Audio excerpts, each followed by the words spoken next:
welcome back to the Three Seas House. My name is Henry Foy. I'm the Brussels Bureau Chief for the Financial Times. It's a real pleasure to be back here again.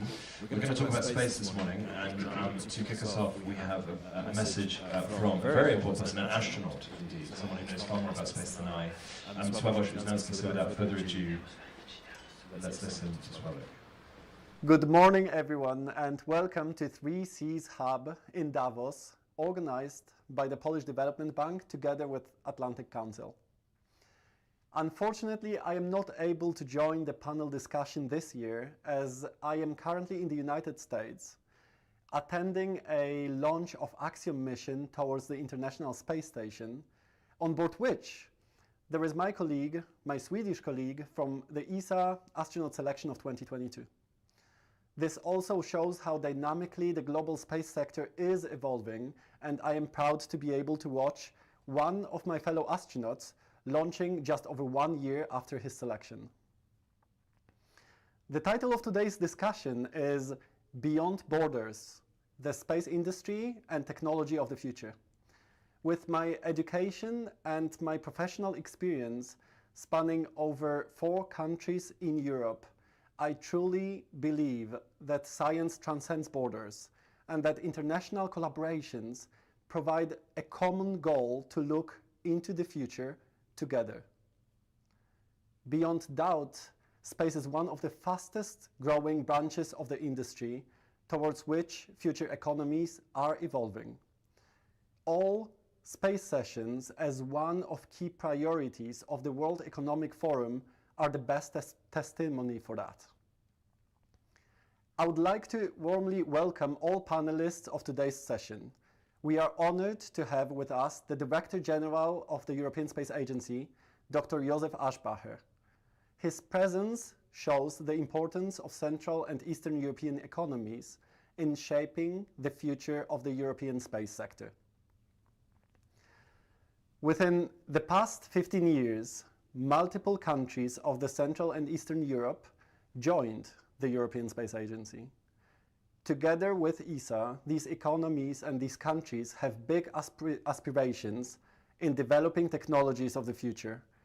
Poland joined ESA in 2011, and more or less at the same time, the Polish private space sector started its activity.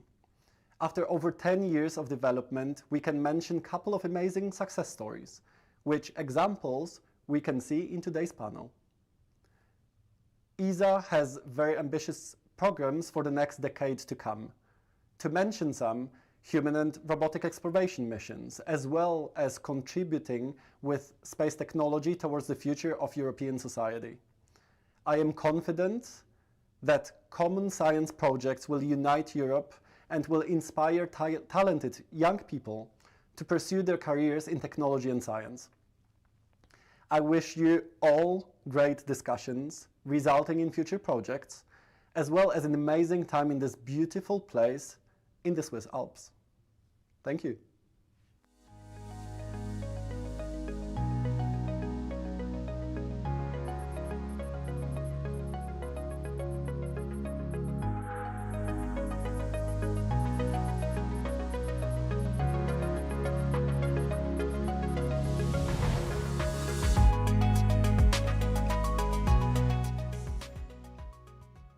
Thank you very much. An excellent introduction. I'm going to introduce all the panelists and then we'll begin the discussion. As already introduced, I've been upstaged by an astronaut already. Josef Aschbacher is the Director General of the ESA. Thank you so much for being here, sir. Next to him is Rafał Modrzewski. He's the Chief Executive Officer and co-founder of ICI, right? Not ICE, right, ICI. Adam Jawinski is the co-founder and managing partner of OTB Ventures. Thank you so much. Mr. Daniel Tenney is Vice President for Strategy and Business Development at Martin. Thank you so much.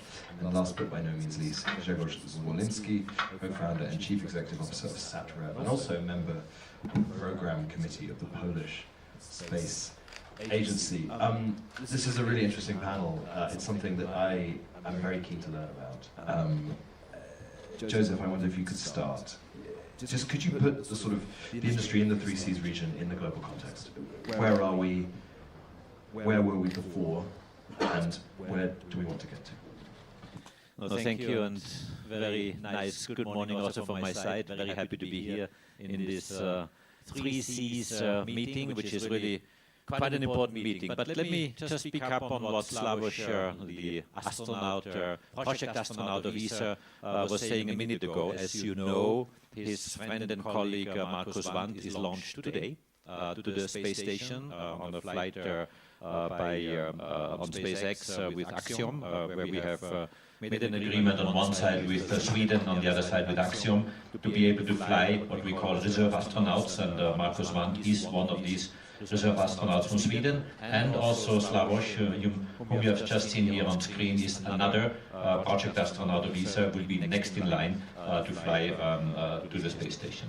So this is a very important moment. Space is so important for many disciplines of the economy. And let me just start with a quote which is not mine, but I would like to give all the credit to the one who said it, because that somehow symbolizes how space is to be seen in many levels of the economy and of society. Last year, actually here in Davos, I was invited to a dinner panel in the evening organized by, and I can say it because he allowed me to mention his name, by McKinsey. And McKinsey has organized several dinner debates on energy, on pharmaceuticals, on transport and other domains of the economy. And one of them was on space, and he invited me, or I was invited to speak at the dinner panel about space economy, and why space is a future domain for many economic developments. And so I spoke there, and the CEO of McKinsey comes, Bob Sternfels, and I asked him, look, I said, I'm very happy that you organize a panel on space, but why on space? Can you tell me why you choose space as one of the domains? And he said, well, Joseph, I've done my homework. I have analyzed within our company, and we see thousands of companies, and we advise them on their future development. We have analyzed them, and I think, well, not I think, I have proof, and I've analyzed, and I know that space is a future growth domain for many sectors. Not the space sector, but many sectors of the economy. Pharmaceuticals, medical, transport, energy, and so on.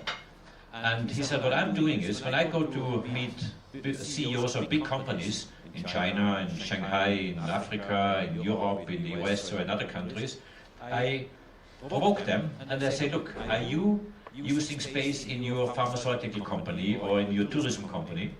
And usually people say, space, what shall I do with space? I mean, I'm working in pharmaceuticals, there's nothing to do with space.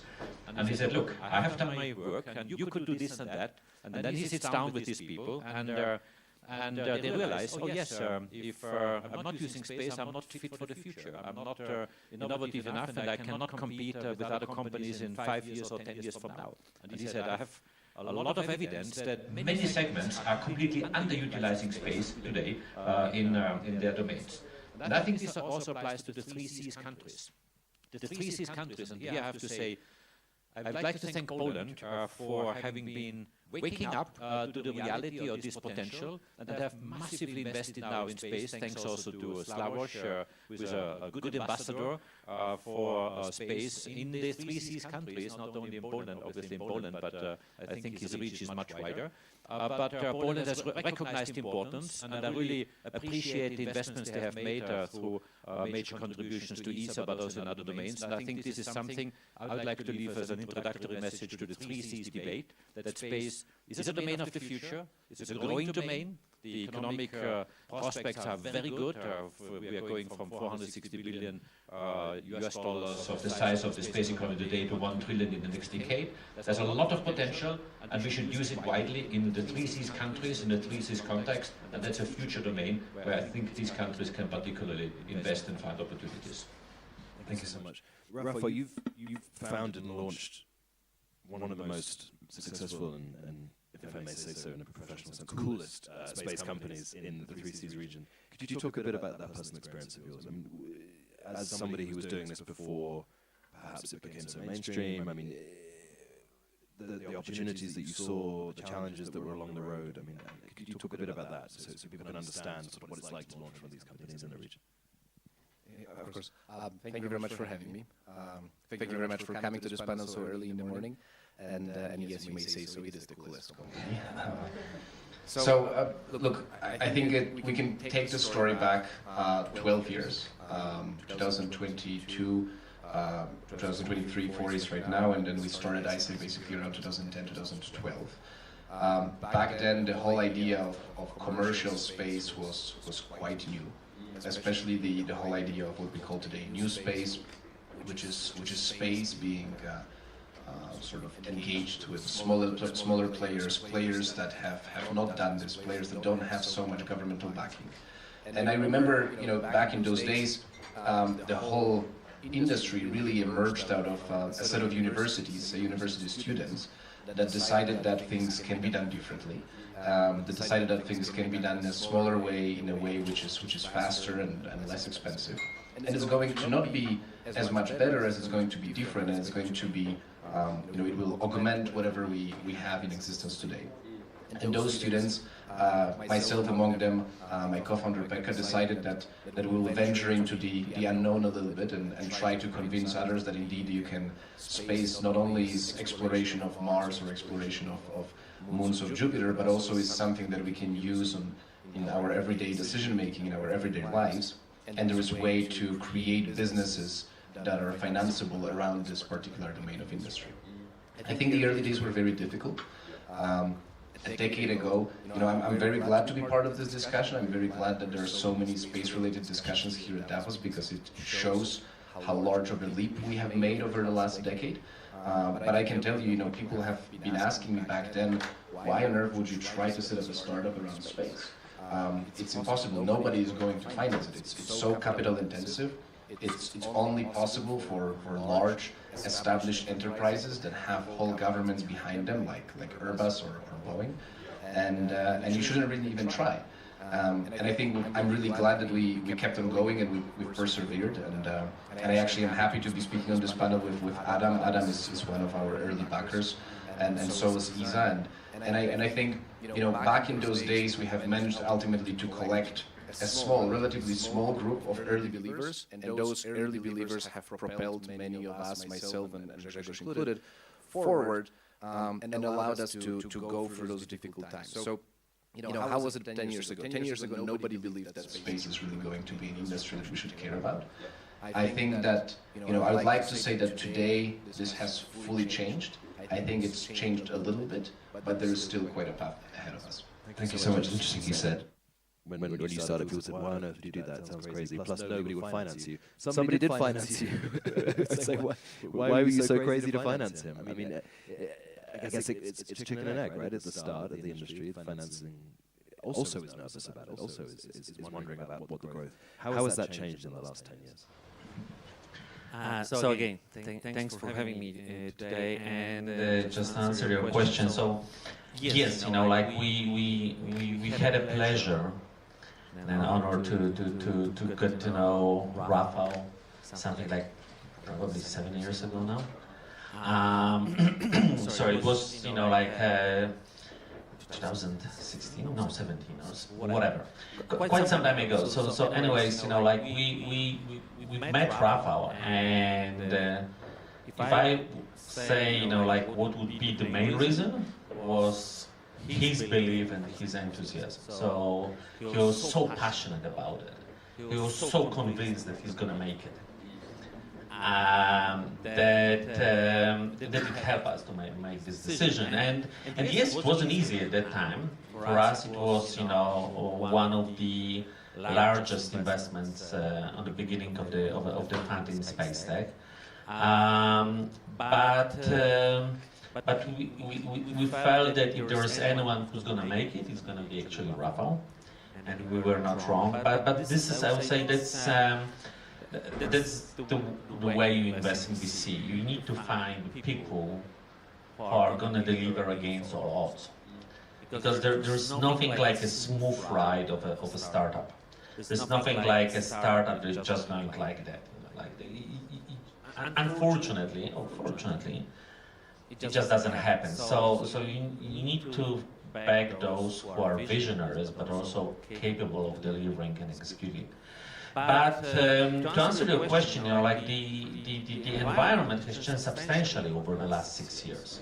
So 6 years ago, investing in space was, like a bit odd, kind of, like a bit crazy. Today, money is flowing like really from different sources, from private investors, from corporate investors.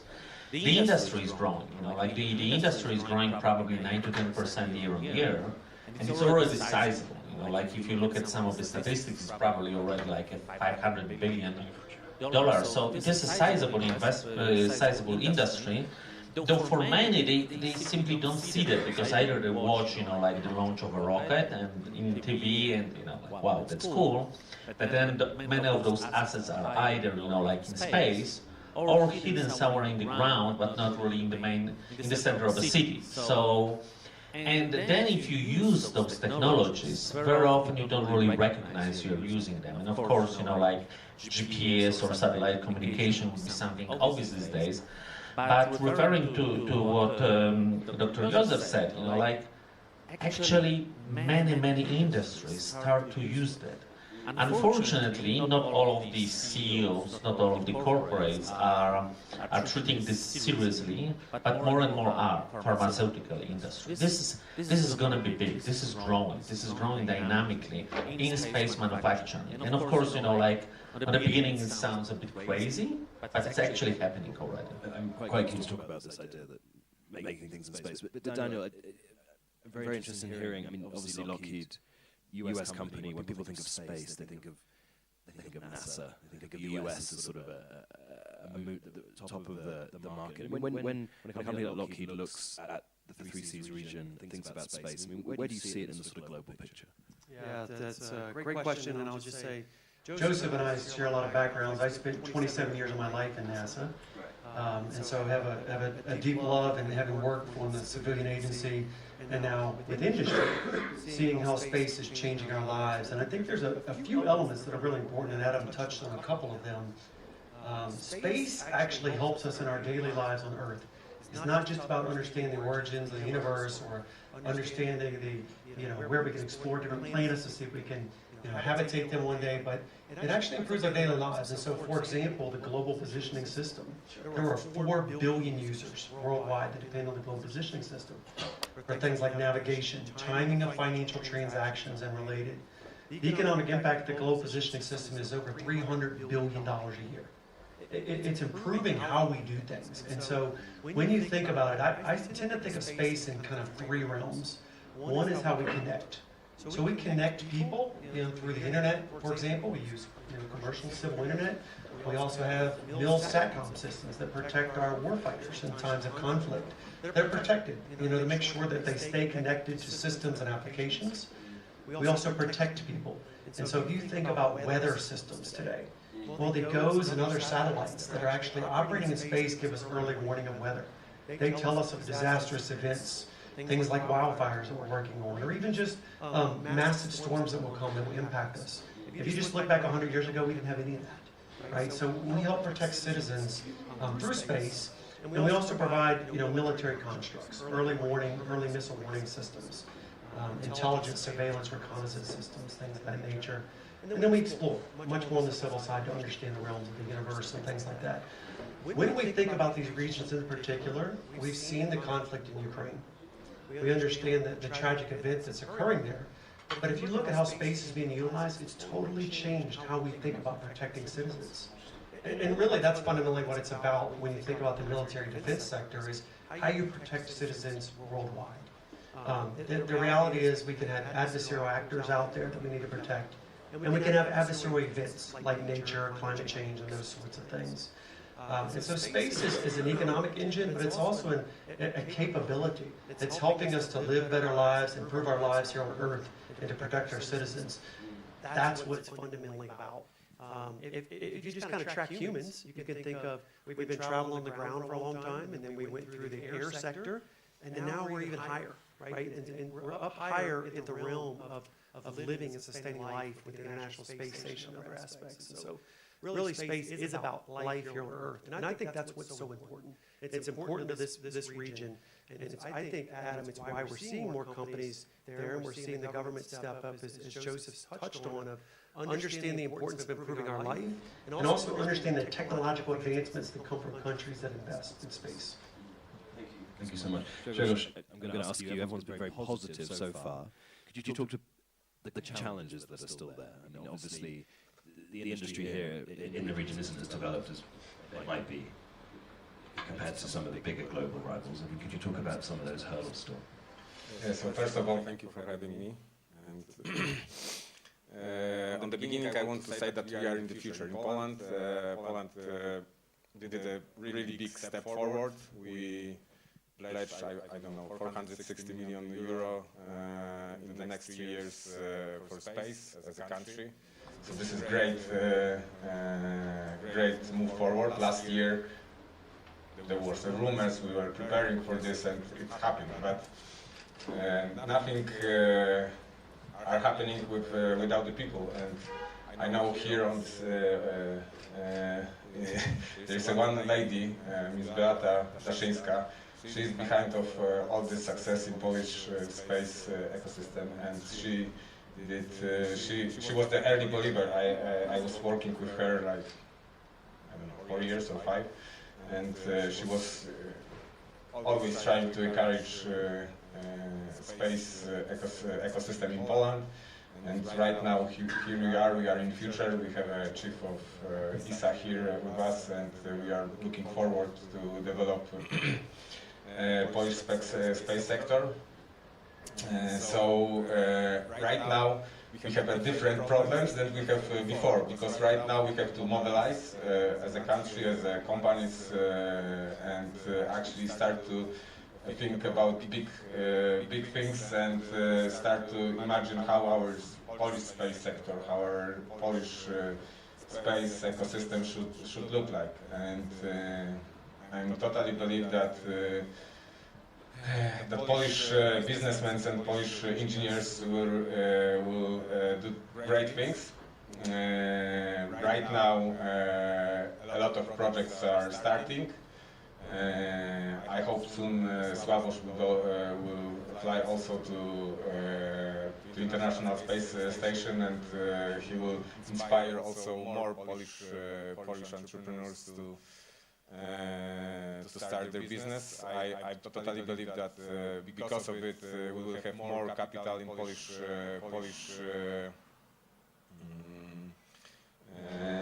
ecosystem, and in the 3C region coming from the also private sector. So I think the biggest challenges right now is to grow up to like use all those funds in the proper way. This is the biggest challenges what we will have right now in Poland and bigger in the region. Thank you. Dr. Aspaker, I'm hearing a lot about the importance of public policy and then private investment sort of being aligned in space. It seems kind of crucial. Are all countries in the region doing this, or is Poland sort of the shooting star that everyone else is trying to catch up with? Not all countries of the 3Cs are doing the same.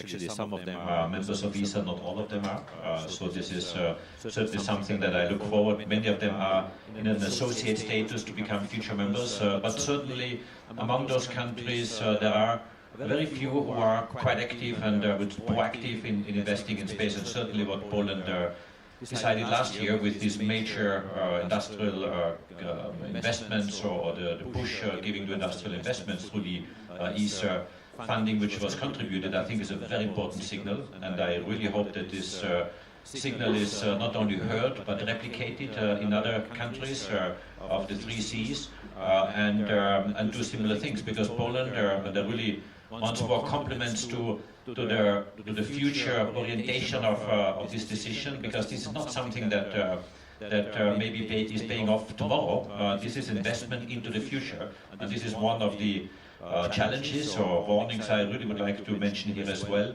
that this is not a one-off thing. This has to be a long-term strategy, something that builds up interest in industries and builds up an economic ecosystem, because otherwise it will be money that is like in a bubble disappearing. And this is something that, of course, in space you have to think in time frames of 5 to 10 years at least, to really have a long-term strategy to do that.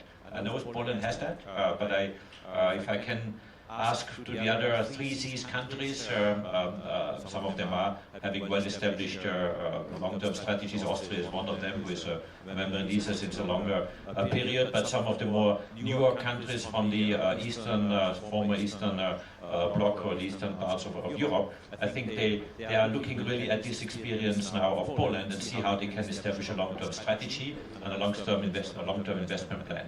And I really see this happening. Our job as ESA is to help these countries building up the economies, helping build up a strong space economy.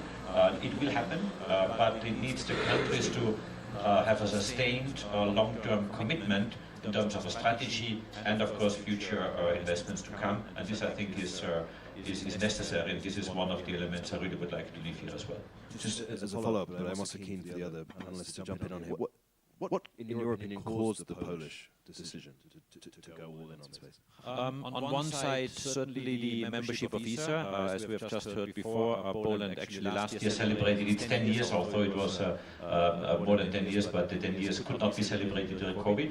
So we had a big celebration and a big public awareness campaign of what space means for the economy and for society.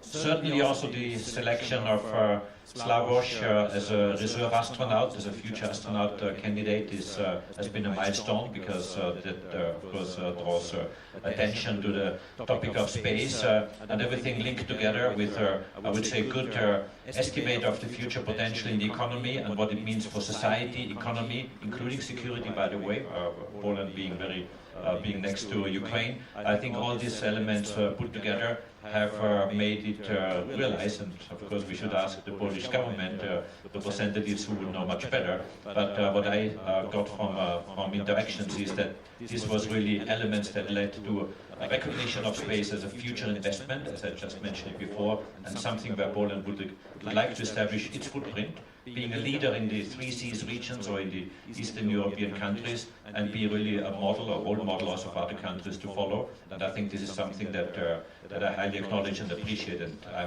Poland and all the other countries of the 3 Cs have my full commitment to build up space in their countries, and I think what we are seeing here with Poland is quite exemplary.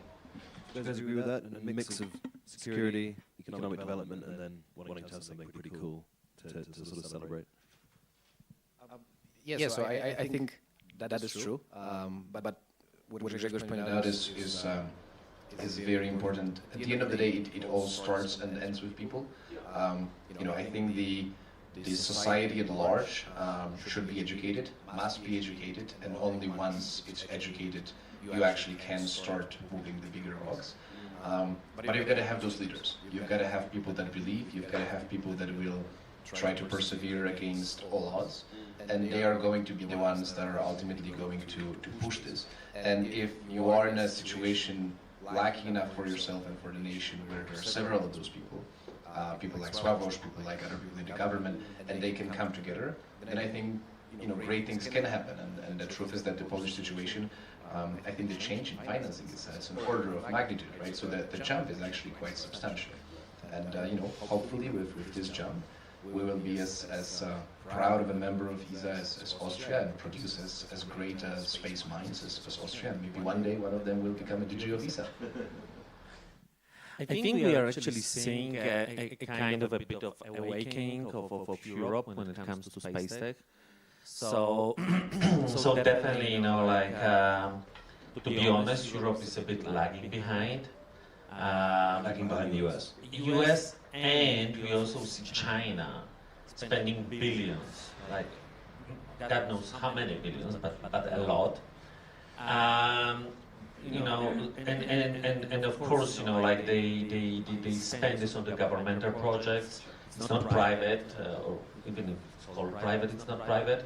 And we don't really know how much they spend, but they spend a lot. And for this, like I should give a credit to European Commission. They open up also a billion project, like I think 2 years ago, saying, okay, we need to start catching up. We need to innovate. We need to push for private investment. We need to push for startups. And we see this change. So again, back, I would say 6 years ago, we would really get probably maybe 1 or 2 investment decks from the startups. And most of them would be, I would say, more of a dream with lack of financial structure and visibility of revenues. Today we are getting several a week, so it has changed a lot. Many governments, starting from France, but also Italy, to some extent UK, Germany, are pushing the agenda forward with the space tech investments. France is ahead of, I would say, of everyone, at least from what we see in putting money into stimulating the startups ecosystem.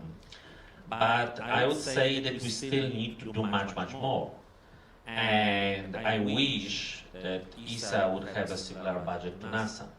And it shouldn't, and this should be the case. No, seriously speaking, why whole Europe wouldn't be able to have a similar budget to the US, especially that we need to catch up. So I hope that other countries will follow, not only within the 3Cs hub, but throughout, I would say, Europe. Because, if we won't do that, we'll just lag behind. And we still have a bit time. We are a bit late, but we are still at the beginning of this huge, I would say, industrial revolution in space. And I really mean it's going to happen. And today, when we are talking about in-space manufacturing, in-space infrastructure, it sounds like a sci-fi movie, but it's going to come, it's going to happen. And either we're going to play a part in it, or we're going to lose it. And I would hate to think of Europe losing it right now. So yeah, we need to move forward, and I wish Poland is going to contribute even more, and I wish other countries will keep on contributing more, because as mentioned, it's not just creating FTEs, the employment. It's not just bringing innovation to all the industries, but it's actually about losing, potentially, the battle that we cannot lose. Daniel, Adam raises a very good point there. The budget of NASA versus ESA, I imagine, is because there's been greater sort of public perception in the US that this is something to invest in. I mean, there's the Apollo missions, the sort of the mystique around that for a whole generation of Americans. But is it also about a closer relationship between the private sector companies like Lockheed and NASA that made the government realize this is something we should invest in? Does that exist in Europe, or to a lesser extent? Yeah, it's a great question, because I was thinking as Adam was talking of, kind of, I think, 3 sort of legs of the stool. Military, right, so military investments in space, civilian government agencies investment in space, and industry, right? And those have to be very closely tied partnerships. And the reality is NASA, while they have a civilian agency with a civil mission, they've always had a close link to the military, because we understand that applications in space are multi-use, and they've always had a close relationship with industry. If you actually look at the work that's performed by NASA, about 80% of what NASA does is done via industry. So it's an extremely close partnership between industry and the government. And that's what we're seeing as in Europe. And in Poland in particular, while we're talking about Poland, has really leaned forward there. Poland is understanding that investments in the civil side from the military and industry, that close tied partnership is how you really advance. I work with countries all over the world, and when you look at Australia, they're rapidly advancing in space. The United Kingdom is really starting to invest heavily in space. Poland, Central Eastern Europe, right? And I think what we're seeing is people are understanding and beginning to see the benefits We also touched on education. That's a really important aspect. So when you talk about NASA, NASA is very closely tied with the universities across the United States. I'm a fundamental believer in that we have to invest in universities, and we have to entice and encourage young people to go into STEM-related fields. And that starts with helping them understand why space is such a great place to be and how it changes our lives. That's what we're also doing, right? So you see around the world, countries that are advancing, including Poland, are engaging universities. Because that's where it starts, right? I mean, the young people, the fields they want to go into, building up the technical applications. And the last thing, when I touch on industry, it's a combination of both large industries such as Lockheed Martin, and leveraging the innovation and flexibility of upstarts, right? So new industry coming in. And so it really is about that partnership that you're touching on. And I believe that's why you see some of the differences, and I think it's why you see Europe really start to invest heavily in that area. Interesting. I moderated a panel here last night on FDI where one of the panelists raised the issue that in Poland there used to be 15 engineering students per 1,000, and now it's dropped to 12. So this is a downward trend. I mean, that must be a worry, right? If you're trying to build up a space industry and fewer people are going into engineering, you need these people to be skilled, right? If they're going to set up these companies. And how is that being dealt with in Poland in particular? So this is a really big issue right now because more and more people are choosing other subjects than technical. All around the world, I think, not only in Poland. And the good news is that we have still a lot of percentage engineers in our society. Really big percent of our society is engineers, are engineers, bigger than in the United States, for example. So we have resources to utilize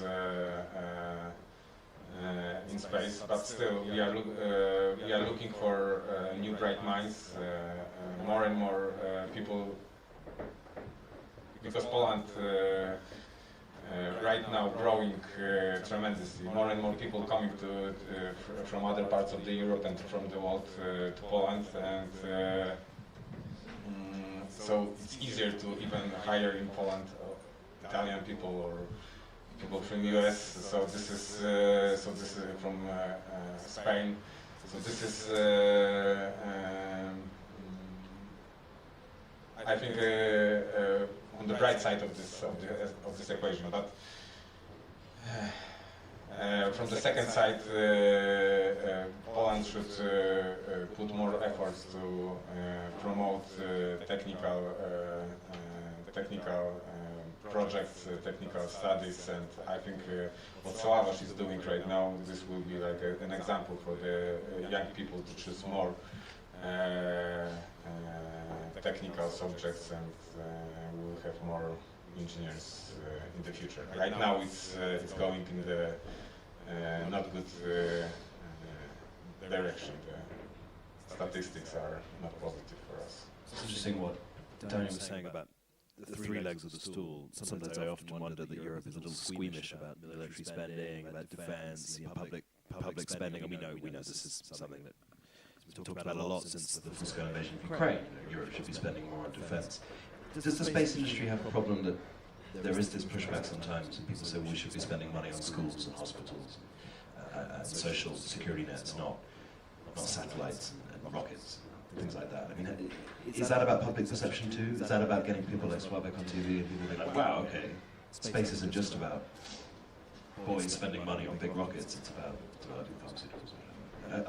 Are you seeing that progress made?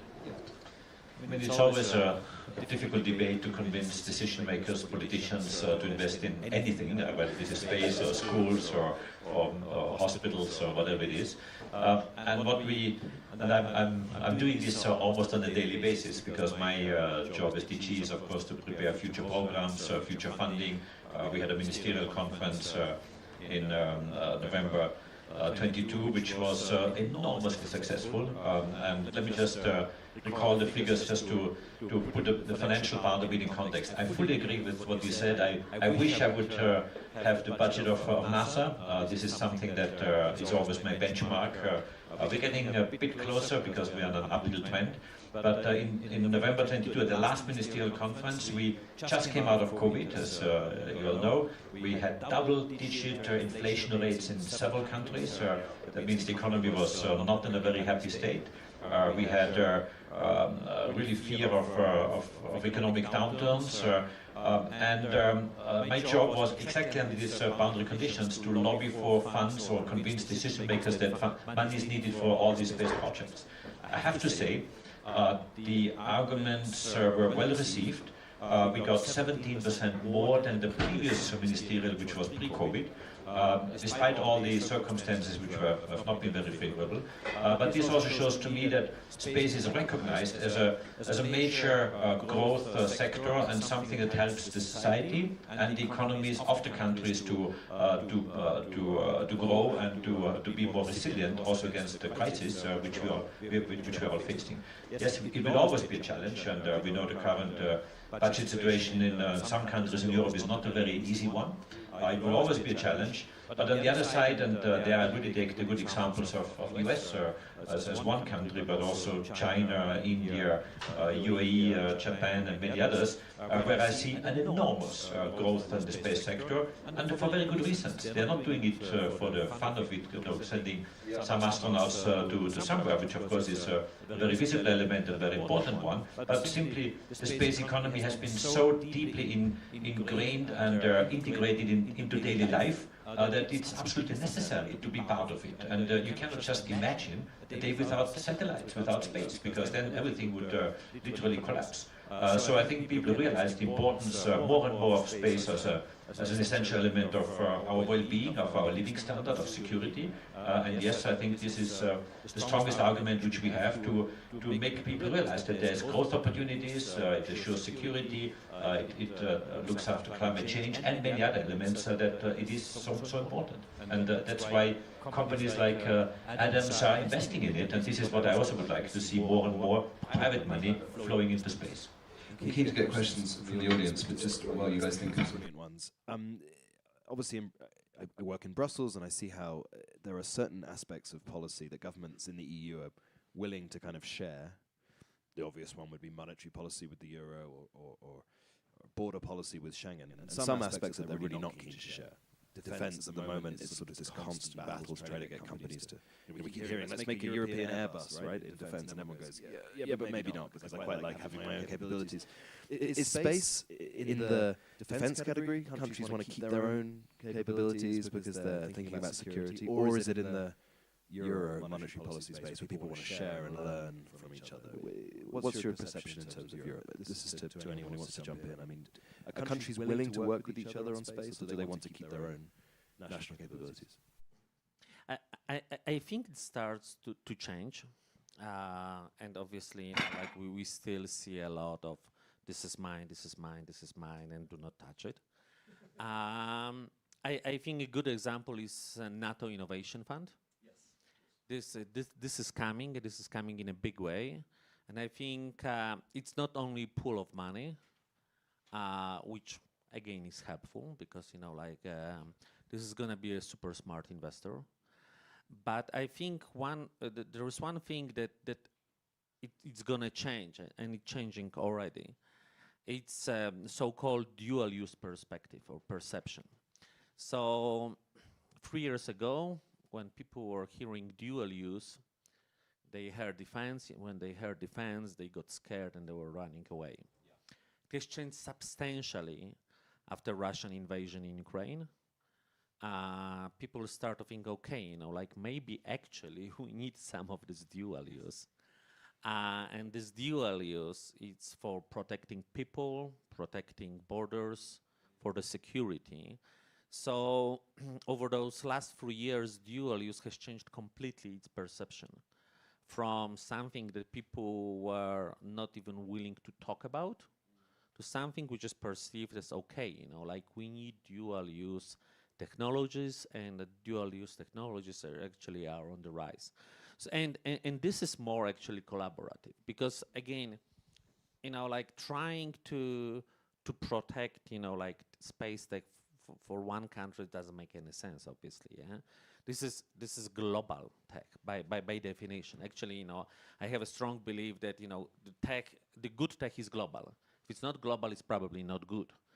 And so this I see as a change. And also, like replying a bit to what you've mentioned about, how to convince governments, like to spend more on space tech, my answer is democratization. So space tech brings democratization. Democratization in communication, in access to data, in access to information. With satellites, we can have an internet access in the rural areas, in the areas we do not have the GSM network, but also we have an access to the space data, like Earth observation data. This is democratization of access to information globally, which stimulates openness, democracy, and so this is part of the answer. Another part of the answer is that actually you cannot protect our planet Earth without Earth observation and data coming from satellites. It's really hard to understand the processes which are happening on the Earth, on planet, from within. It's like trying, like to look behind your own eyes. Like you really need to see from top. You need to see from using optical. You need to see using SAR.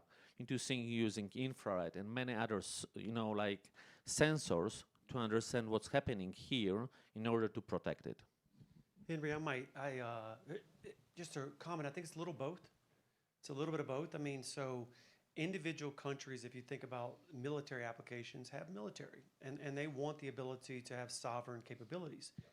At the same time, I could tell you from working with so many countries around the world, we're seeing cooperation like we've never seen before, and we think it's a really good thing. It's allied nations working together. One, we understand that global competition among industries is really good. Right, so we know that competition brings out innovation, right? So when we have, when we allow companies to compete, for example, we create innovation through that. But the other thing we're seeing is the supply chain. When we went through COVID, we saw fragility, great fragility in the global supply chain. And I think that allied nations in Europe and the United States and Australia and Japan and others are understanding that we can rely upon one another and we're stronger together. And so there's no reason we can't have a supplier out of Central Eastern Europe, for example, that's coming right back into the US market or going into the Australian market and et cetera. And by doing that, we'll advance our capabilities way beyond what we ever could alone. And so by cooperating together, we can advance quicker and we can strengthen the supply chain for all the nations that are involved. Things like the Artemis Accord, for example, are reaching across. The International Space Station has been a great bridge for countries for many years.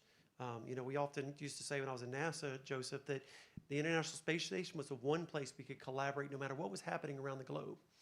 But today, I think what we're seeing is that we need allied nations to cooperate and work together. I'm seeing that change quicker than I ever had before in my career. Is NATO playing a role in driving that? Sorry.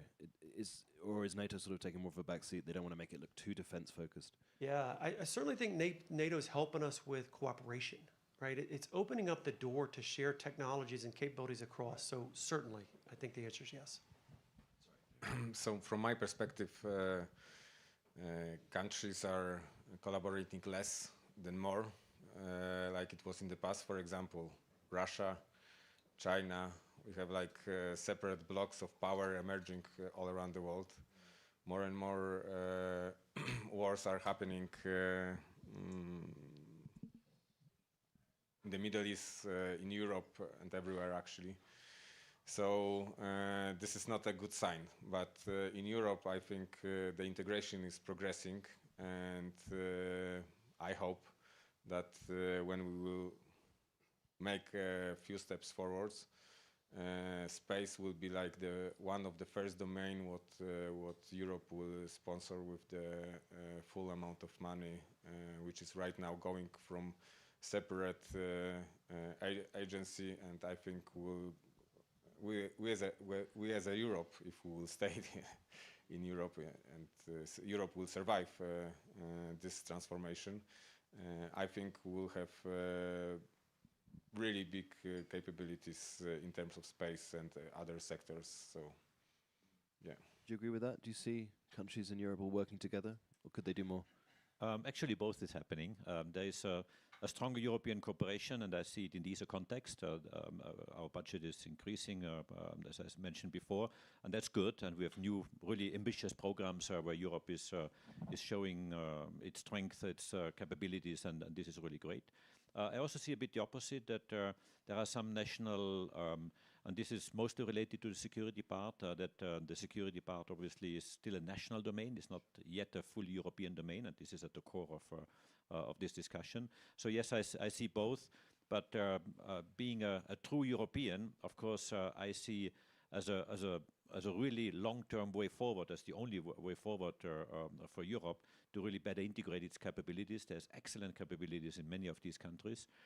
And if we would just pull them more cleverly together and patching the holes that are still open and through joint investments, I think there's so much more Europe could do in terms of developing its excellence and its capability. We have shown it in many domains. Take Copernicus, Galileo, take some space science missions, Euclid, JUICE as examples where Europe is among the top because we are pooling excellence and expertise. Horizon as well, right? I mean, there's Horizon.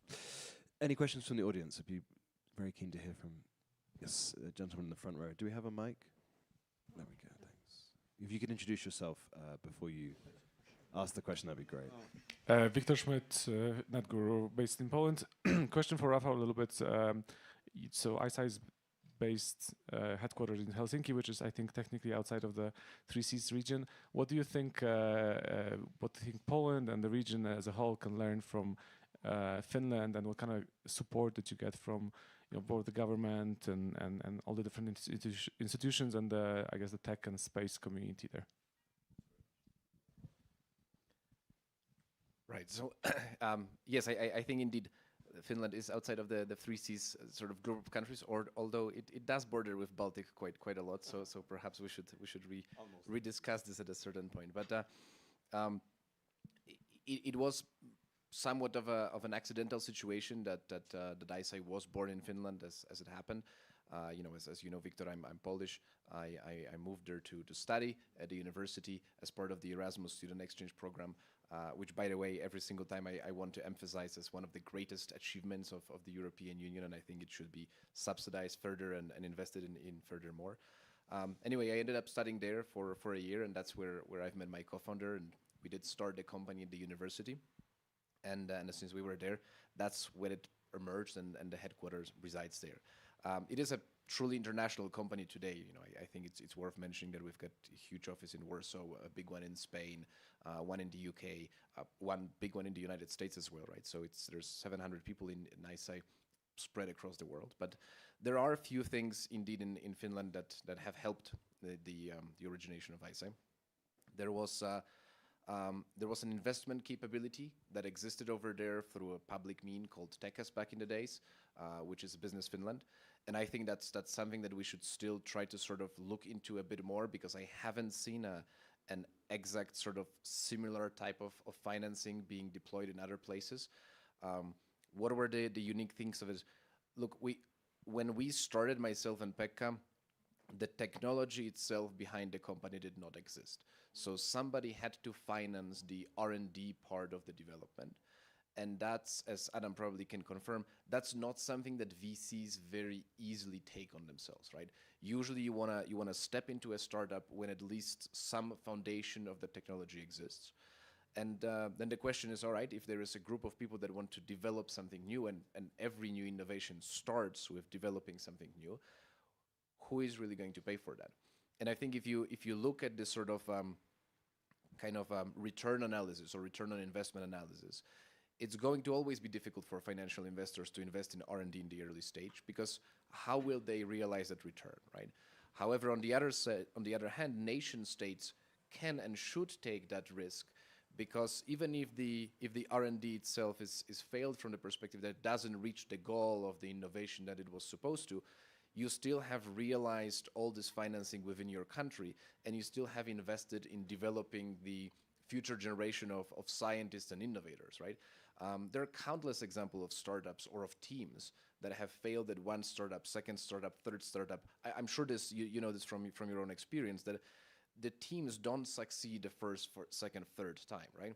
But if they are not being given the opportunity to to innovate to begin with, they will never succeed, right? So regardless of how many engineers you have coming out of the universities, 12 or 15, if you don't have an infrastructure, financial infrastructure that allows them to innovate at this early stage, there's not going to be the next stage where VCs can step in, right?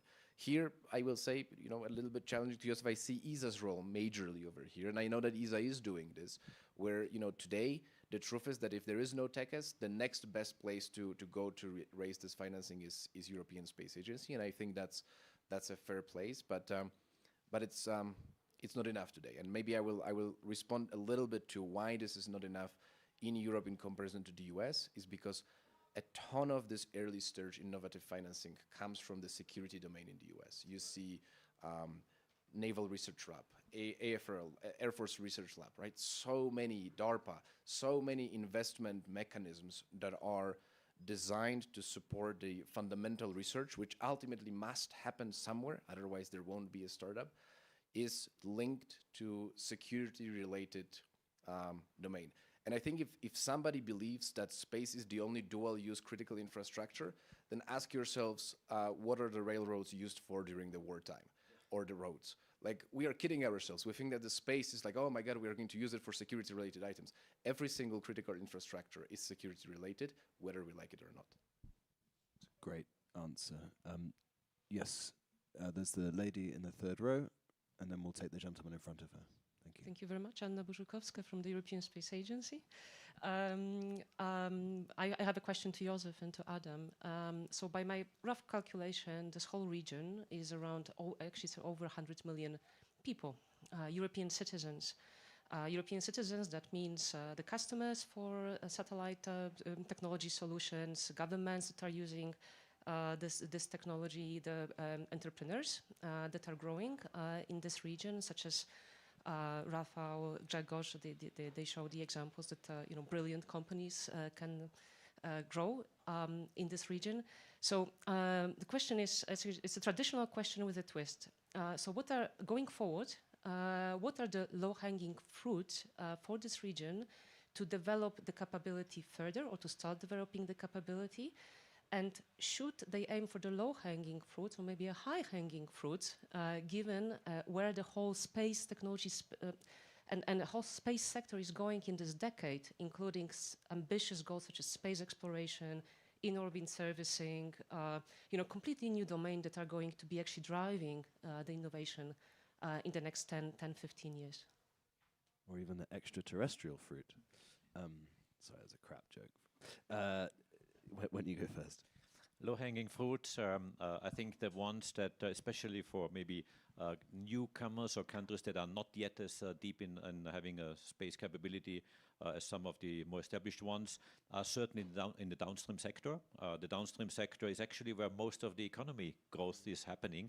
90% roughly of the total space economy of these 460 billion I mentioned before is in the downstream sector. And I think countries in the 3Cs region, they are very capable with good IT capabilities, good access to agriculture, forestry, and other domains to really utilize these data quite quickly, almost overnight, for developing services for the various applications. And I think that's an immediate start that can really happen now. And then, of course, gradually build up more hardware capability, satellites. I mean, what Rafał was doing is enormous, but and I wish I could see more and more of this happening, but I think the quick start is really downstream and then moving upstream. I would say that the region is super highly populated with technical skilled people. If you look at all the statistics, and I've seen Miron at some point here from Cosmosi, who can probably gave us numbers on that one. This region is actually particularly strong in technical skills rather than liberal arts or anything else, and we see this. So I would say that, especially even if we include Ukraine. And if we look at that, Ukraine used to be the power hub for the whole ex-Soviet Union for the space tech. So the number of space tech engineers there, the know-how that they have, actually right now partially in Ukraine, partially in other European countries like Italy and many others. The talent is here, so there is a strong fundament to build upon throughout the region, and this is true for Baltics and Balkans and everyone in between.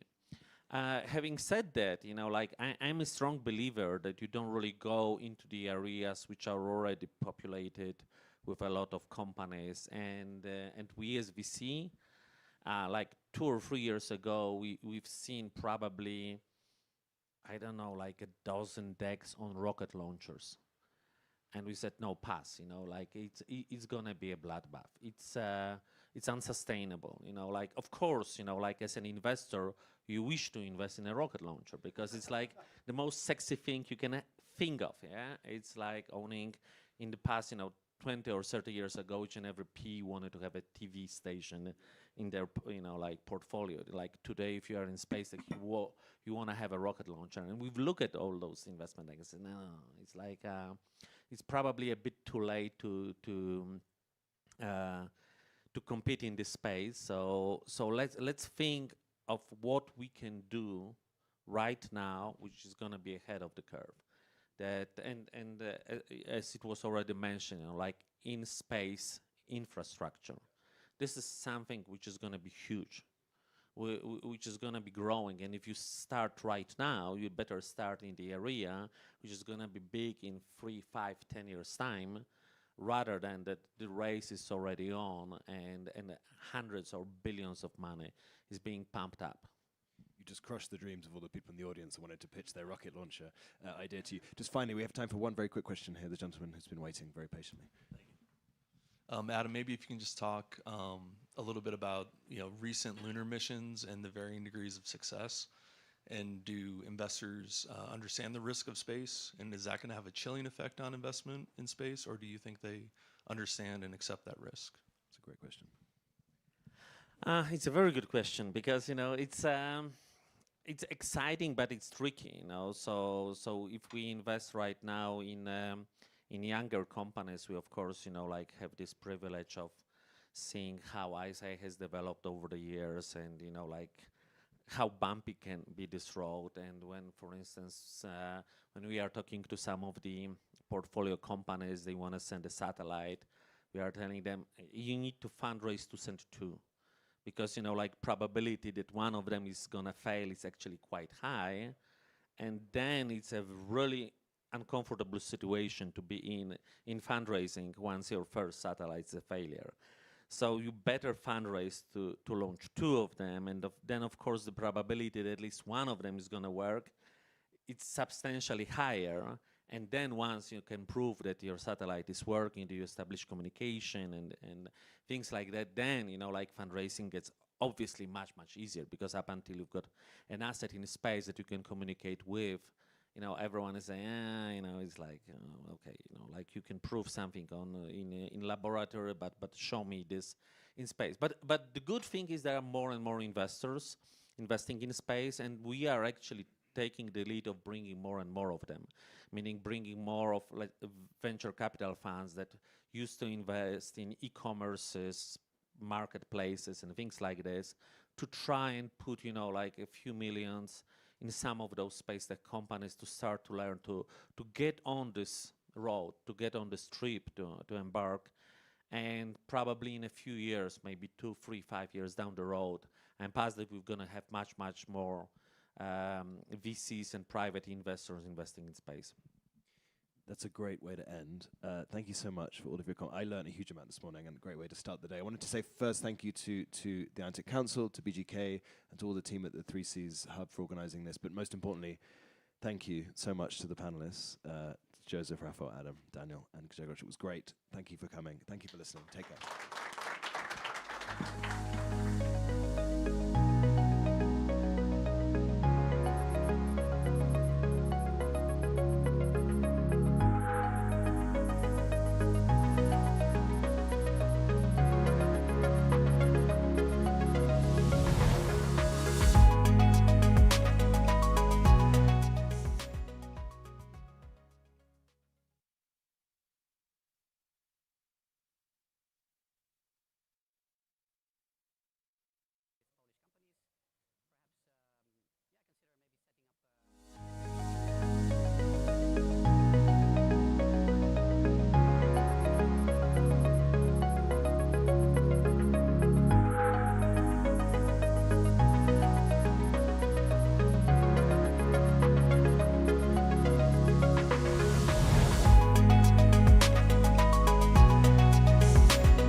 perhaps we do a family photo before we start because Gautam, I need to leave every day. Can we just stand for a second for a cute family photo with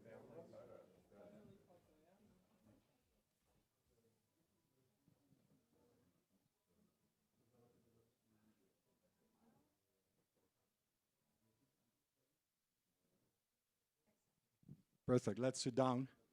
The most important part of the session has already happened. Now we can put it on social media, we can switch the streaming off and just have a friendly debate. But anyway, good morning to everyone. Thank you for coming. Really appreciate all of you showing up. My name is Marcin Piątkowski. I'm a professor of economics at Koźmiński University in Warsaw. I'm also a lead economist at the World Bank in Washington, D.C. I am obviously delighted to moderate a session today on a crucial topic on how do we accelerate green, inclusive, and resilient economic growth. And we have an amazing panel, and I'm really grateful for everyone to show up. We have Beata Jaworczyk, who is the chief economist of EBRD, a fellow Pole, and also the first woman to be a chief economist of EBRD, and if I remember correctly, also the first honorary professor at Oxford University. So statutory professor. Ken Rogoff from Harvard University, earlier a chief economist of the IMF, one of the global gurus on the link between debt and debt distress and interest rates, something that we'll discuss today, and also a chess grandmaster. He just told me he's not really practicing anymore, but I doubt it. I challenge you to play against him, anyone in the audience. We have Boris Vujčić, the central governor of the Croatian National Bank, and also the continuously longest serving central banker in the world. He became the governor in 2012. He only competes with the Romanian central banker. He was there longer, but he had a bit of a break to be the prime minister of Romania. So there you are. We're very lucky to have him with us today. And Keiyu Jin, a top Chinese economist from the London School of Economics, the author of a best-selling book that she just published earlier last year on China's new playbook, which I really read. I was truly impressed. It's very difficult for someone who has also worked on China to find the right balance to appeal to both the Chinese and the global audience. And I think Keiyu really nailed it. So let me get started. The reason we're having this debate is that the world is going through economically and not only through multiple crises. And the problem that we're having, and the World Bank has just published its brand new growth projections for the world, and what we are facing is one of the slowest growth rates in decades, only 2.4% growth rate for the world. And the growth rate is likely not only to be slow, but it's also likely to be unstable and risky, to be greedy, and to be dirty. What I mean unstable, it means that there is more downsides to the growth projections than upsides. The downsides are the ongoing war in Ukraine, Gaza, economic slowdown in China, high interest rates, risk of debt distress around the world. So if anything, we may be expecting lower growth rates going forward. Dirty, because last year the global economy has hit the historical peak in emissions. Hopefully there will be the peak, but we really don't know, and I think we all agree that we are far away from ever achieving the 1.5 grade target. And finally, it's greedy because the global income inequality, both between countries and within countries, has stopped decreasing and it actually started increasing again. So the reason why we're having this panel and the reason why we're having all these great panelists is to take us through their understanding of where we are now. They will help us identify the key challenges, and in the second part of the session, we'll also want to know from them how do we fix it. Let me start then with a question on the largest economy in the world, that is the US. Still the largest, and it seems like will remain the largest for decades to come. So Ken, question, what keeps you awake at night when you think about the American economy? I mean, how worried are you? I mean, we all know we have, against the expectations, the American economy has done much better than everyone expected. Unemployment continues to be super low. Inflation is falling. Interest rates are falling. Growth is pretty robust. So what worries you going forward?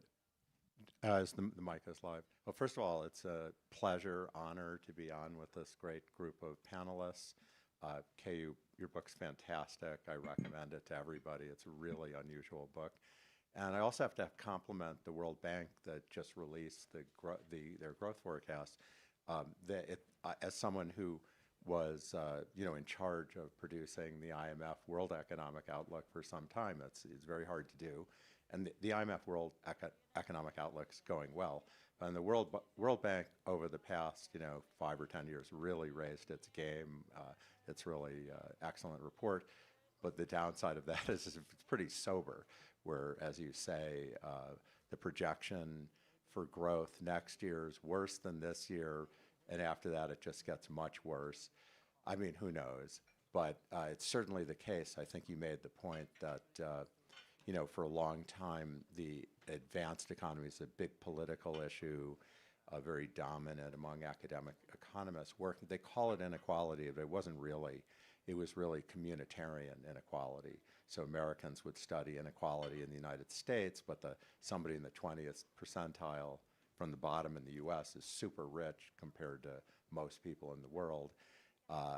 And at the same time, when Thomas Piketty wrote his book, actually things were getting better for a long time. That what he called the worst period for inequality was actually the best period ever for inequality, and now it's not.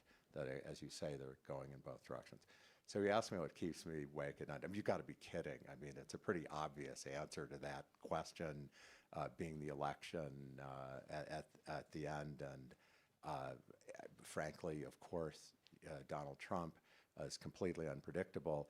I actually think if you got the extreme opposite of a Democratic landslide, they call themselves liberals, but I'd say it's hard left in the Democratic Party, is also something that worries me, but not as much as the former.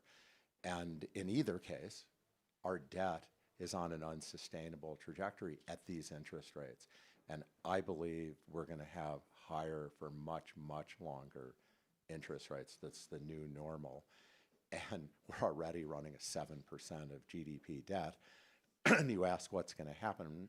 And of course, what's going to happen is what just happened. We're going to get at some point a burst of inflation. I don't know when and where the Fed will yield to the political pressures. The last burst of inflation was the equivalent of a 10% default on our debt, if you look at the excess inflation. And we're going to need that again pretty soon if we get one of these extreme outcomes. At some point, the bond market's going to start charging us for that a lot more than it did, and so that's not a pretty picture. You've been talking about high interest rates going forward. You've been arguing for a long time that the period of super low interest rates and cost of debt before the pandemic was unsustainable. And then we're moving into a new period where the nominal and obviously real interest rates will be much higher. Why do you think so, and what will be the impact on the global economy? I mean, so very briefly, I've done this work over many years with two former students, Barbara Rossi and Paul Schmelzing, which looks at a long history of interest rates. And, the executive summary is that there's a very slight downward trend. I mean, you can argue if it's very slight or slight, but nothing like what we've had the last 40 years. And there's a lot of volatility around it. And when it gets very high relative to that trend or very low relative to that trend, it doesn't last forever. And it typically goes away after 5 or 10 years.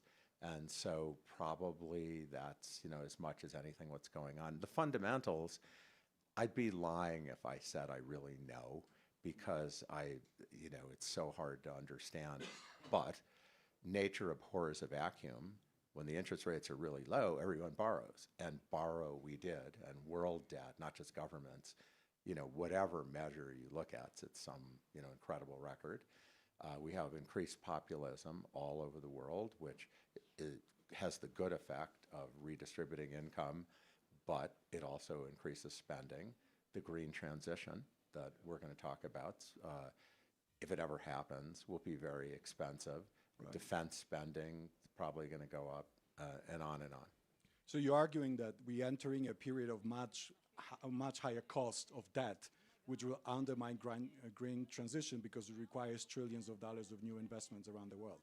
Well, understand the period after the financial crisis where real interest rates fell off a cliff was very unusual. We've had interest rates like this most of the time, you know, over history. It's been okay. You know, we get things done, we go ahead. I don't think it's paralyzing, but it doesn't make it as easy as it might have been. And I will lastly say, I mean, it's very painful in so many ways. So many developing economies in distress, and even in rich economies, if you're young and you don't already own a house, forget it. I mean, it's just out of reach for many people. Interest rates in China, unlike in the rest of the world, are actually decreasing, and apparently China is now facing deflation, a fall in prices. And you've been arguing for some time, and I want to get Kayu's view on this. You've been arguing for now some time that Chinese economic miracle is over, that China will now go into move into a new growth trajectory at the growth rate of about 2 or 3% over the next decade or so. Why do you think so? First of all, I'm in Kayu's presence, who's like the world expert here, so I've done work on an aspect of it, which I can talk about. So I've done work with Yuan Chenyang, who's now was a student and is now at the International Monetary Fund, looking at the property sector in China, commercial, residential, and more recently looking at infrastructure. It's a very big part of the economy that China's very good at it, but I feel there's a sense in which there are many parts of China that are overbuilt. And so particularly the poor and smaller tier 3 cities, which are 60% of GDP, and it's good, it's great, but they're diminishing returns. It's not an easy shift to make. I could point to other reasons, but I'll leave it to Kayu.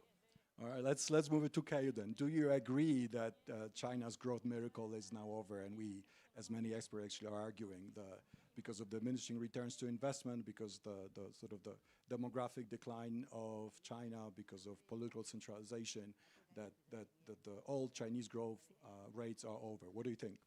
Well, first of all, it's great to be among friends of my former advisor, Ken. And of course, you know, China is the second largest economy, so we're talking about it from all kinds of perspectives. I absolutely agree with Ken on the real estate. I mean, first of all, the government doesn't want to see, you know, it wants to see a kind of a slow, long-run adjustments towards a new equilibrium. And there's been a lot of focus, redirection on hard tech, high tech, you know, smart manufacturing, all this great stuff for a developing country in the future. But look, it's not going to replace or displace the real estate as a contributor to growth and employment. And that's just a reality that we're going to have to face, and China will have to go through a very long and hopefully patient long-run adjustment.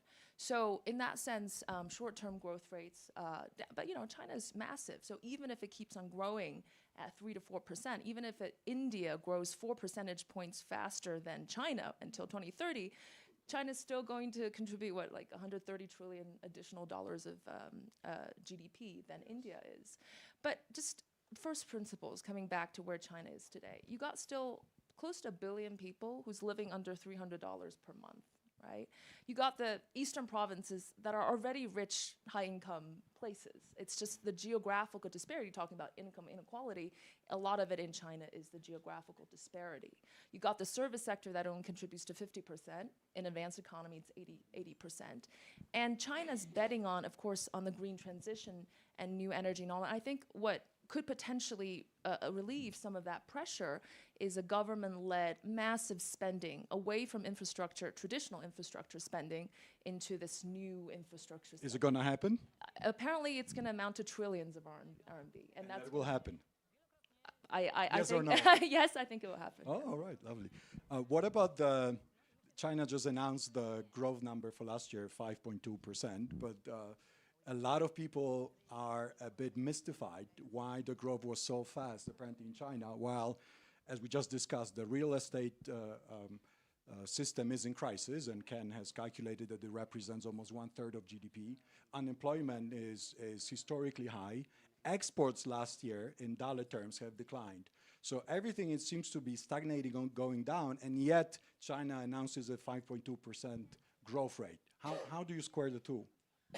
I mean, we're talking about growth rates here. I mean, consumption grew by 8% and faster than, but consumption levels are obviously still very, very low, right? And the macro story might be very different from the micro story. You're hearing a lot of confidence issues. You know, I really think that there's a huge deficit in demand in China. That's really the problem for the short term. And the government doesn't want to unleash huge stimulus policies because, first of all, rightly or wrongly, they don't think it's going to be very effective. They think that unlike 10 years ago, they need a massive stimulus, and they rather focus on the hard tech and the high tech and the structural supply reform rather than the demand. You're hearing lots of anecdotes about low confidence, but it's just, there are lots of pockets where there's investment and all that fiscal spending that can contribute to growth. On China's role in global green transition, I'm sure all of you have seen the new cover of The Economist with these Chinese electric vehicles attacking the world. I think the title is Chinese EVs Onslaught. The question to you, KU, is it a chance or a threat to the world? The chance in a sense that the rest of the world can import subsidized, cheap Chinese EVs, but at the same time, most of Europe, where we sit, is based on the car manufacturing sector. So what's your take on this? Well, first of all, 90% of the people in the world still live in developing countries. And they have a very different perspective on China compared to the West in all manners of the word, right? And second, we got to ask this question about industrial policy. I mean, I know that we have a particular view about industrial policy in the conventional models, but if you look at solar panel, China led the boom in global boom in solar panel after 2005. It was due to industrial policies. China became the biggest consumer producer of EVs within a decade. It was because of industrial policies. And it helped with the state rolling out 4 million EV chargers around the country. Now, is that an opportunity? I think lots of developing countries, even potentially Eastern Europe, plus Middle East, plus North, will be very welcome. Already starting to see that. And also, I would imagine that the global exodus of Chinese companies, right? After they've been through the round of competition, domestic fierce competition, they're like really at the frontier and on top of the world, is the next global trend, to the extent that geopolitics allow for it. But that's more of a question between China and the US rather than with the rest of the world. Great. I hope the audience will get your questions ready on whether you're ready to drive a Chinese EV and what we heard from the two panelists. And one thing on where we come from, we like to say Central and Eastern Europe rather than Eastern Europe. And the definition is if people make the correction, it means they are from CEE, not from Eastern Europe. So there you are. That's the best definition you have. Turning to Beata on the green transition and on this question. So from the perspective of the CEE, the region that EBRD covers, are you worried about the sort of this China's power green transition? Is it really a chance or is it a threat? Because the economies of Slovakia, Czechia, Poland, Hungary, to a large extent, are based on car manufacturing. So do you see it as a big chance for accelerating the green transition, or is it also a threat at the same time? Well, let me focus on the positive side. I think what's very positive is the change in mindset of the region when it comes to renewables.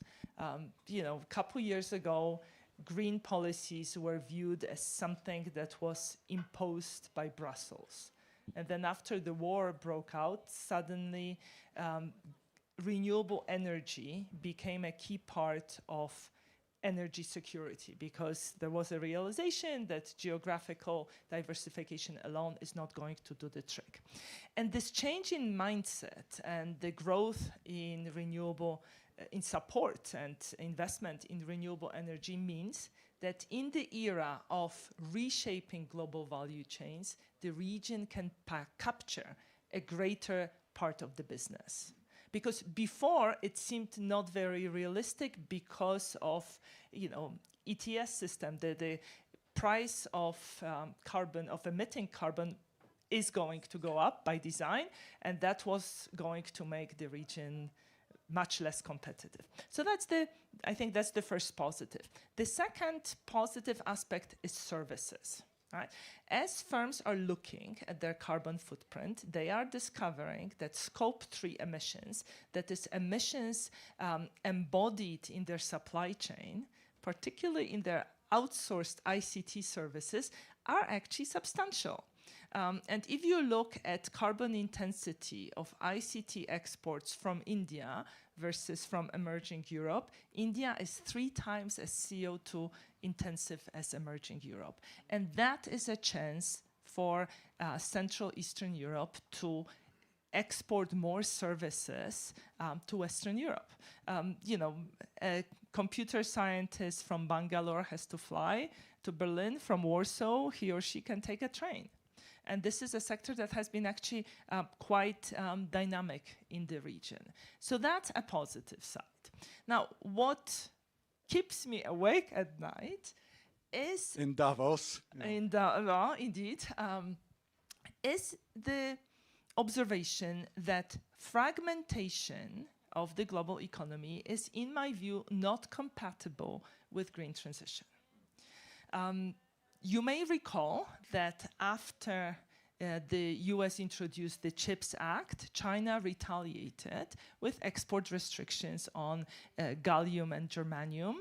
More recently, China introduced export restrictions on graphite. Green transition requires a lot of those critical materials. Electric car requires 6 times as many mineral inputs by weight as a combustion engine car.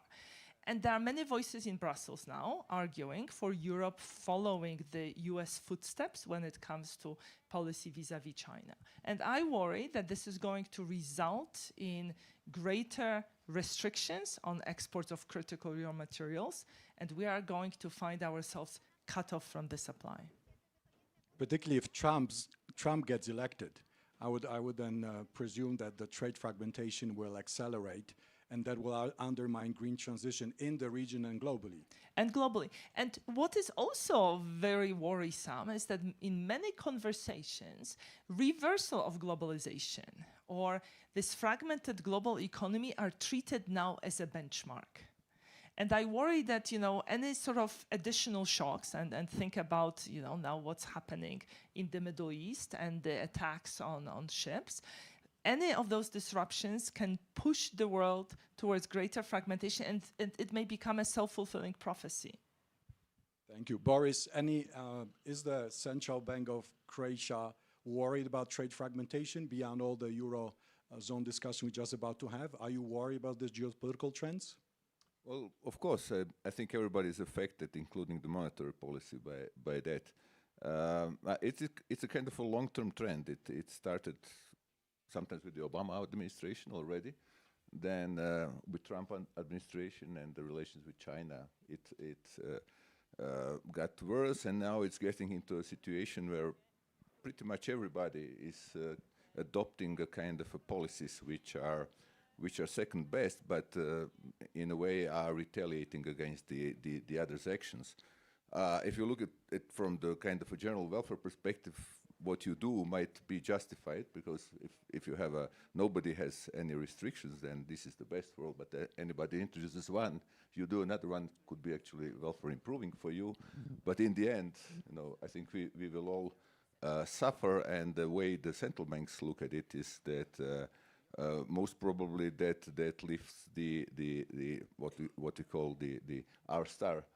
Neutral interest rate going forward, and as was said, that the inflation rate will be higher in the times that are coming, and it already is.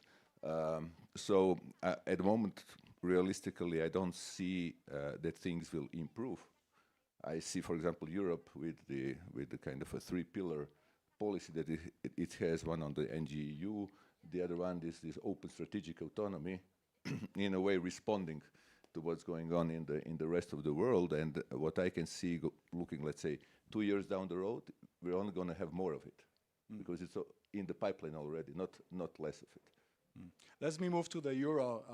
I'm sure all of you know that Croatia adopted a euro a bit more than a year ago. So I'm wondering, how has it affected what we want to discuss today, which is whether it has made Croatian growth greener, more resilient, or more inclusive? What's your experience with the euro?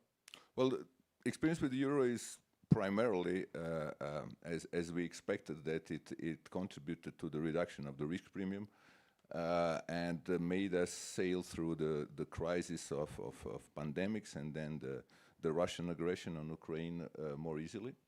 We are in a way lucky because we can compare, for example, at the moment, Croatia with the other Central East European EU non-Euro countries, how we fared over the last 3 years, and you can clearly see that the inflation rate in Croatia was lower than in Hungary, Czech Republic, Poland, which did not adopt the euro, that the interest rate stayed lower, significantly lower, and this is obviously a benefit of the euro adoption primarily. So it pays to adopt the euro, and the difference is actually seen in the times of the crisis.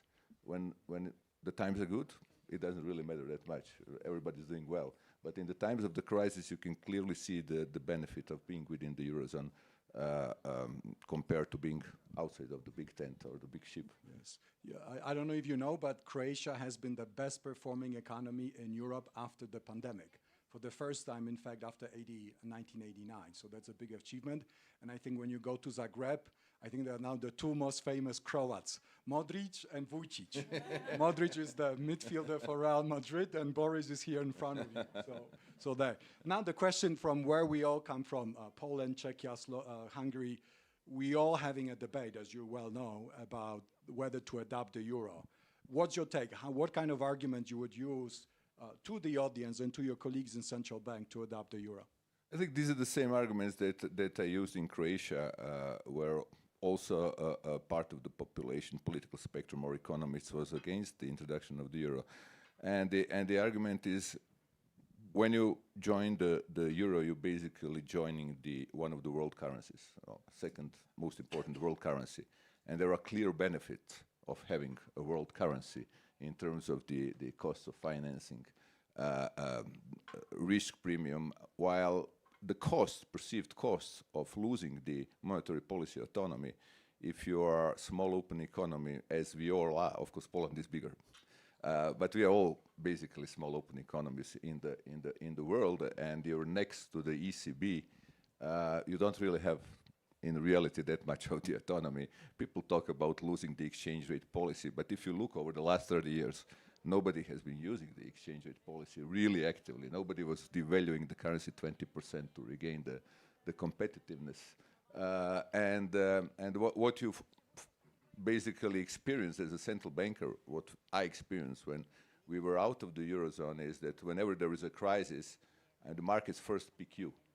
The small ones that they can short easily, and then you can then you have to increase the interest rate, that you have to fend off the attacks on the currency, and you can't really say, I'm running the independent monetary policy, which is completely independent of what the ECB or the Fed is doing. So when they were, for example, when ECB was printing money during the pandemics, buying the government bonds, what we had to do, we had to buy the euros that they were printing.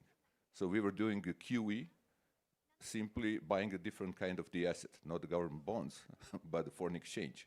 And we had excess liquidity, exactly the same as in the Eurozone, but having a different composition of the balance sheet of the central bank. They were amassing the government bonds, we were amassing the foreign exchange reserves. And there was no way out of that, because if we didn't do that, our currency would have appreciated a lot, and we didn't want to allow that. So there was no independence for what the ECB did. So let me quickly segue to a hopefully slightly a more optimistic discussion. What do you see as the potential upsides for economic growth going forward this year or next year? And we just spent 32 minutes without discussing AI. Is AI, and otherwise it's discussed everywhere in Davos, is it something that can be useful? And is there anything else that you see as an upside to an otherwise pretty subdued global scenario? A question to all the panelists. Ken, okay, you're welcome to start. Well, I'd be happy to speak first. So what I've been saying for decades at this point is I've been an optimist about the development of AI, actually coming from being a chess player, because I followed it my whole life. I've actually followed the early computer programs, and the development is just blinding, and it continues. But I also said, although I'm optimistic about AI, I really worry that socially, politically, economically, we won't be able to adjust to the speed at which it's taking place. And that absolutely is a concern. So yeah, is there promise that it's going to contribute to productivity, massive. But we could spend a whole session on what the risks ranging from in war to loss of hundreds of millions of jobs that if it happened over 50 years wouldn't be an issue, but is. So it's a big social, economic, political phenomenon. Any other upside, like a single upside that you see for this year and next year? Where we meet next year, what is it that we will want to say, yes, that has happened and really helped us? What is the other upside you have in mind, Beata? Oh dear, upsides. Well, look, so things are better for the region than they were last year, right? So prices of natural gas, oil prices, wheat prices are at the level we saw last time before the war. So that's a good thing. The war increased the cost of borrowing for governments in the region. These costs have gone down. Our countries used to borrow to the rates very close to the rates of Western Europe. The costs have not gone down that far yet, right? I think uncertainty associated with the war is sort of more discounted. So the investment that got terrified and scared away, I think it will be coming back. Poland is getting the EU funding. That's a big deal, right? Because that can increase growth by about 0.6%. These were estimates of the Ministry of Finance. So, there are some things to be cheerful about, right? It's better than last year. But of course, we are. It's a low base as well. It's a low base because, gas prices of natural gas in Europe are still 5 times as high as in the US. So that means that the European competitiveness, is not so great. Germany is still 5 times higher. Yes. Yeah. Germany is, still in a challenging situation, and that obviously spills over into the region through the export channel.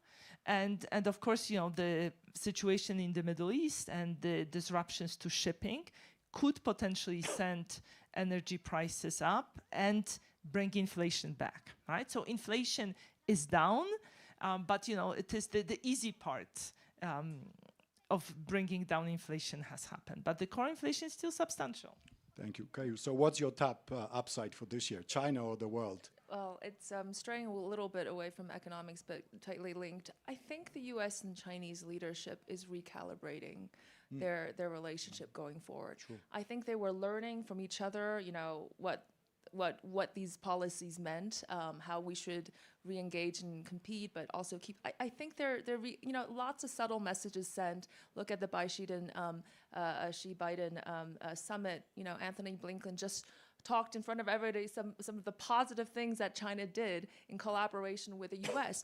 I think because, first of all, the technology restrictions, I just don't think they're going to accomplish what they were meant to be. And in fact, it would be the opposite. It's just totally mobilizing the entire country to go after high tech. And when you actually restrict them, that's when the acceleration happens the fastest. So I think they will readjust some of this, and I think that's more of a bright spot. So you think that technologically China can break through the restrictions? They can develop the faster semiconductor? You're already seeing a lot of leapfrogging happening, and that's just the beginning. Ken, do you agree on particularly on China on this? Before I go into upside, do you agree on this technological breakthrough that's going to happen? I mean, one never wants to discount China, but I think the leapfrogging's not so clear to me that that's going to happen. I think the U.S. will stay on top for a long time, but it doesn't have to do with the restrictions.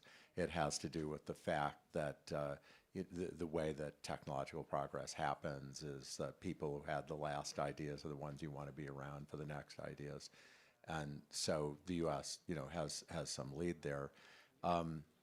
I hope Kay is right about China. I would say there are people in the Biden administration, Janet Yellen's an example, who see, what are you going to do? I have to say, I took my daughter Christmas shopping or seasons shopping at one point, and we looked around these big box stores, and I said, you do realize, if we weren't trading with China, these would be empty. I mean, I'm not sure that Americans are quite tuned into that. Yeah. And so I don't know if to what extent, people know that, but the political energy in Washington on both the Democrat side and the Republican side for the moment, until those big box stores are empty, is very much, looking for trouble, basically. All right, good. Let me turn to Boris. What would be the upside for you, except for a Croatian player to dominate NBA as much as the Slovenian and the Serb players do? What would be the upside? Well, hopefully that will happen again Yes. also, but not in a short while. As a central banker, I have to say that one of the upsides is definitely that inflation comes down. That has been a problem for the last couple of years.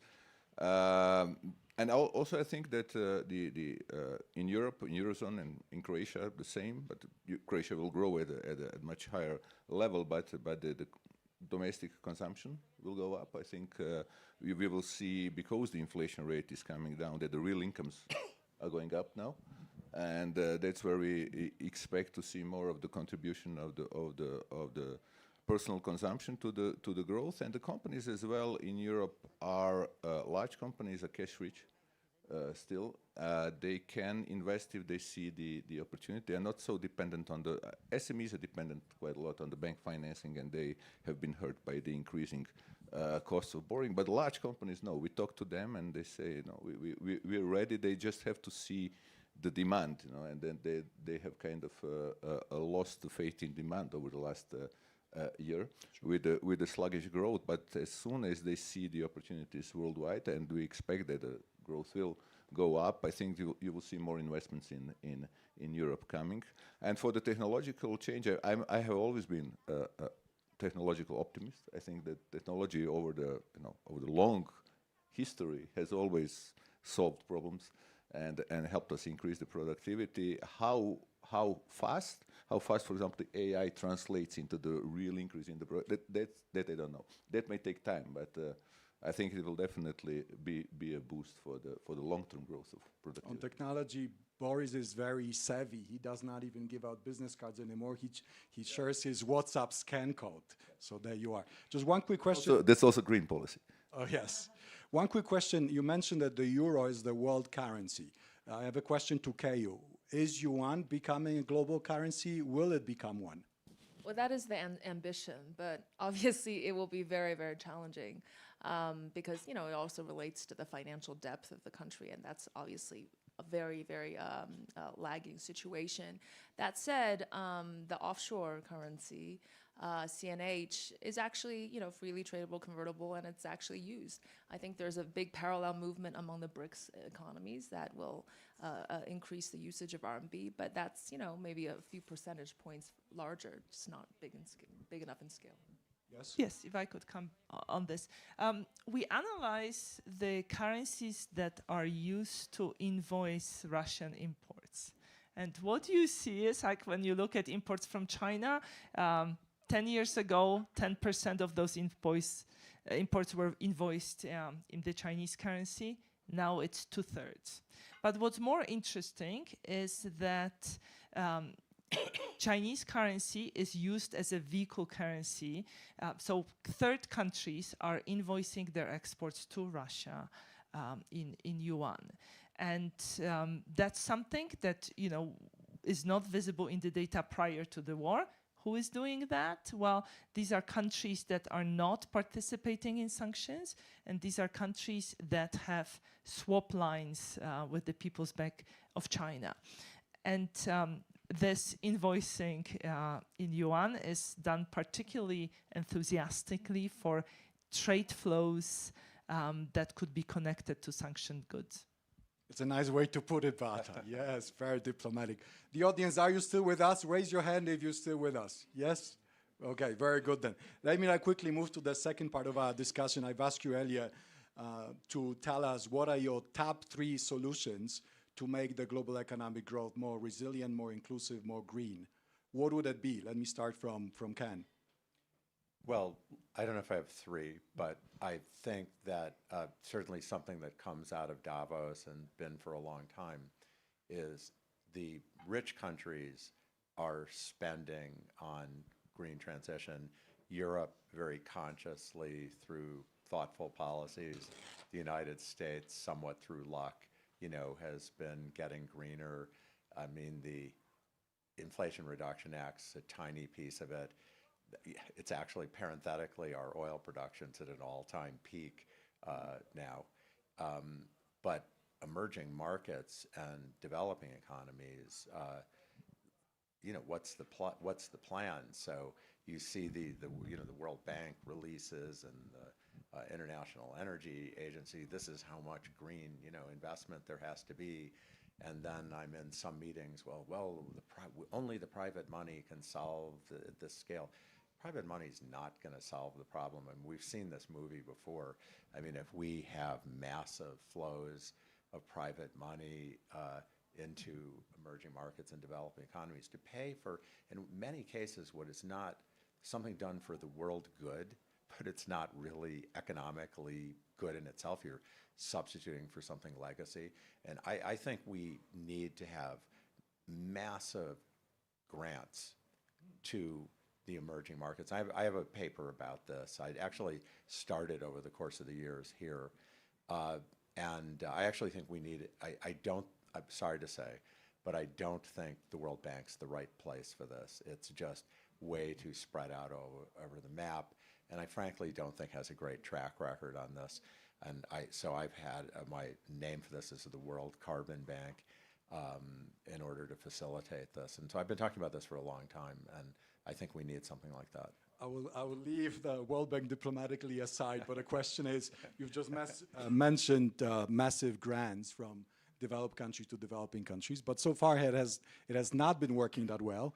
The West promised $100 billion in funds to the developing countries, and it has taken years to even get closer to this amount, and I don't think it's even really been dispersed. So is it realistic to expect the massive grants to happen? So I think at some point we will reach a tipping point, maybe in generational transition in the advanced economies, maybe in weather patterns in the advanced economies, where suddenly people realize, I don't know what's true, but certainly if you listen to the average person here, Davos person, they're frantic about it, and if they're right, it will change things. And it could change the whole relationship between developing economies and rich countries, which, if I were to put not so diplomatically, was you used to be our colonies, now you're not going to be our colonies, but we'll take your commodities and sort of keep you on the lower end of the totem pole, and that's going to be our relationship. And this relationship is going to change because the developing economies are going to have a lot of power. If you want us to cooperate on doing this, you're going to have to really change the whole way that the global system's structured. Yes, thank you. Keiyu, if you were a president of China for a moment, I know it's a risky proposition, what are the 3 top things you would do over the next year? First of all, I'd send my premier to Davos. And that has already happened, one done. And announce to the world that China is open for business and more open than ever. I think that is a very important message to send because there's perceptions about China. Second, the really super important things that Ken and you have mentioned about the green transition and collaborate. I mean, this is the one bright spot for collaboration. It's just it's not going to be possible without China's active participation in the global arena, so a supply chain for that. Third, protectionism is on the rise, and then you see trade being rerouted, taking a longer route, but the ultimate demand and supply is still coming from the largest economies, but trade costs are rising. So I think keeping sea lanes open, keeping, talking not twice a year, but, once a month between the leaders, I think will help a lot. Very good. Beata? So 3 essential ingredients, right? One is preventing trade fragmentation for the reasons connected to critical raw materials. Second, more cooperation, less competition.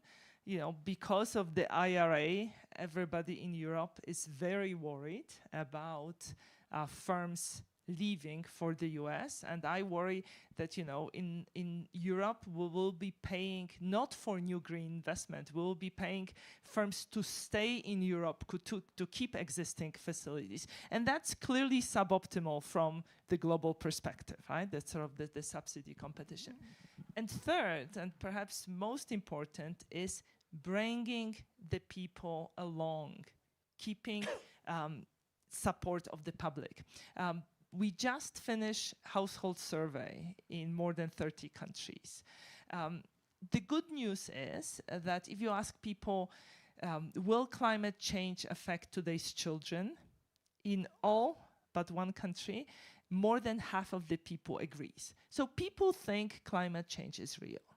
Now, when you ask, are you willing to pay more taxes in order for the government to combat climate change? Or if you ask, should governments prioritize environment over economic growth and jobs, then the enthusiasm is much weaker, right? So the numbers are in some countries in low 30s.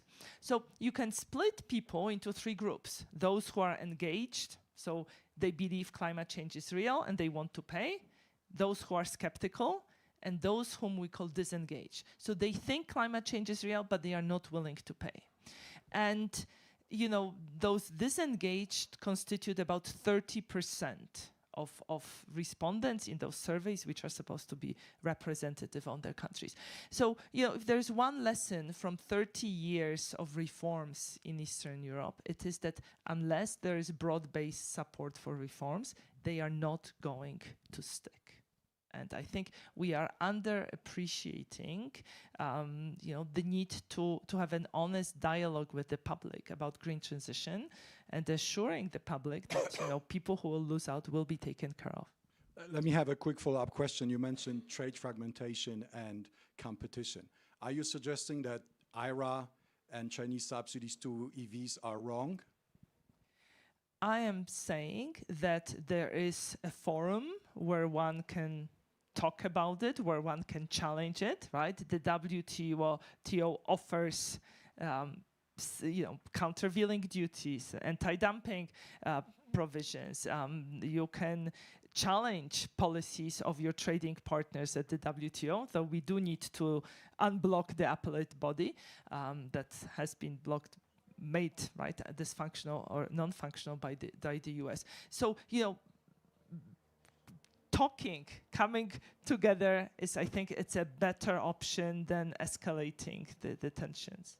Boris, do you think it's going to happen? Will we all get together and talk over some good drinks and solve all the problems? Well, that would be my hope, but as I said earlier, I'm not extremely optimistic about it in the next couple of years for sure. As for Europe, I think the important thing is now that after we agreed on the fiscal rules, finally, which was an important step for Europe, whatever anybody thinks about it, the achievement is that we managed to agree on something.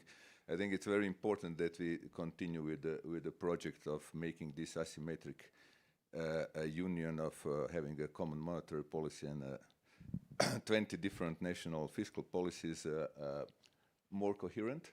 So that means what we call usually deepening of the monetary union.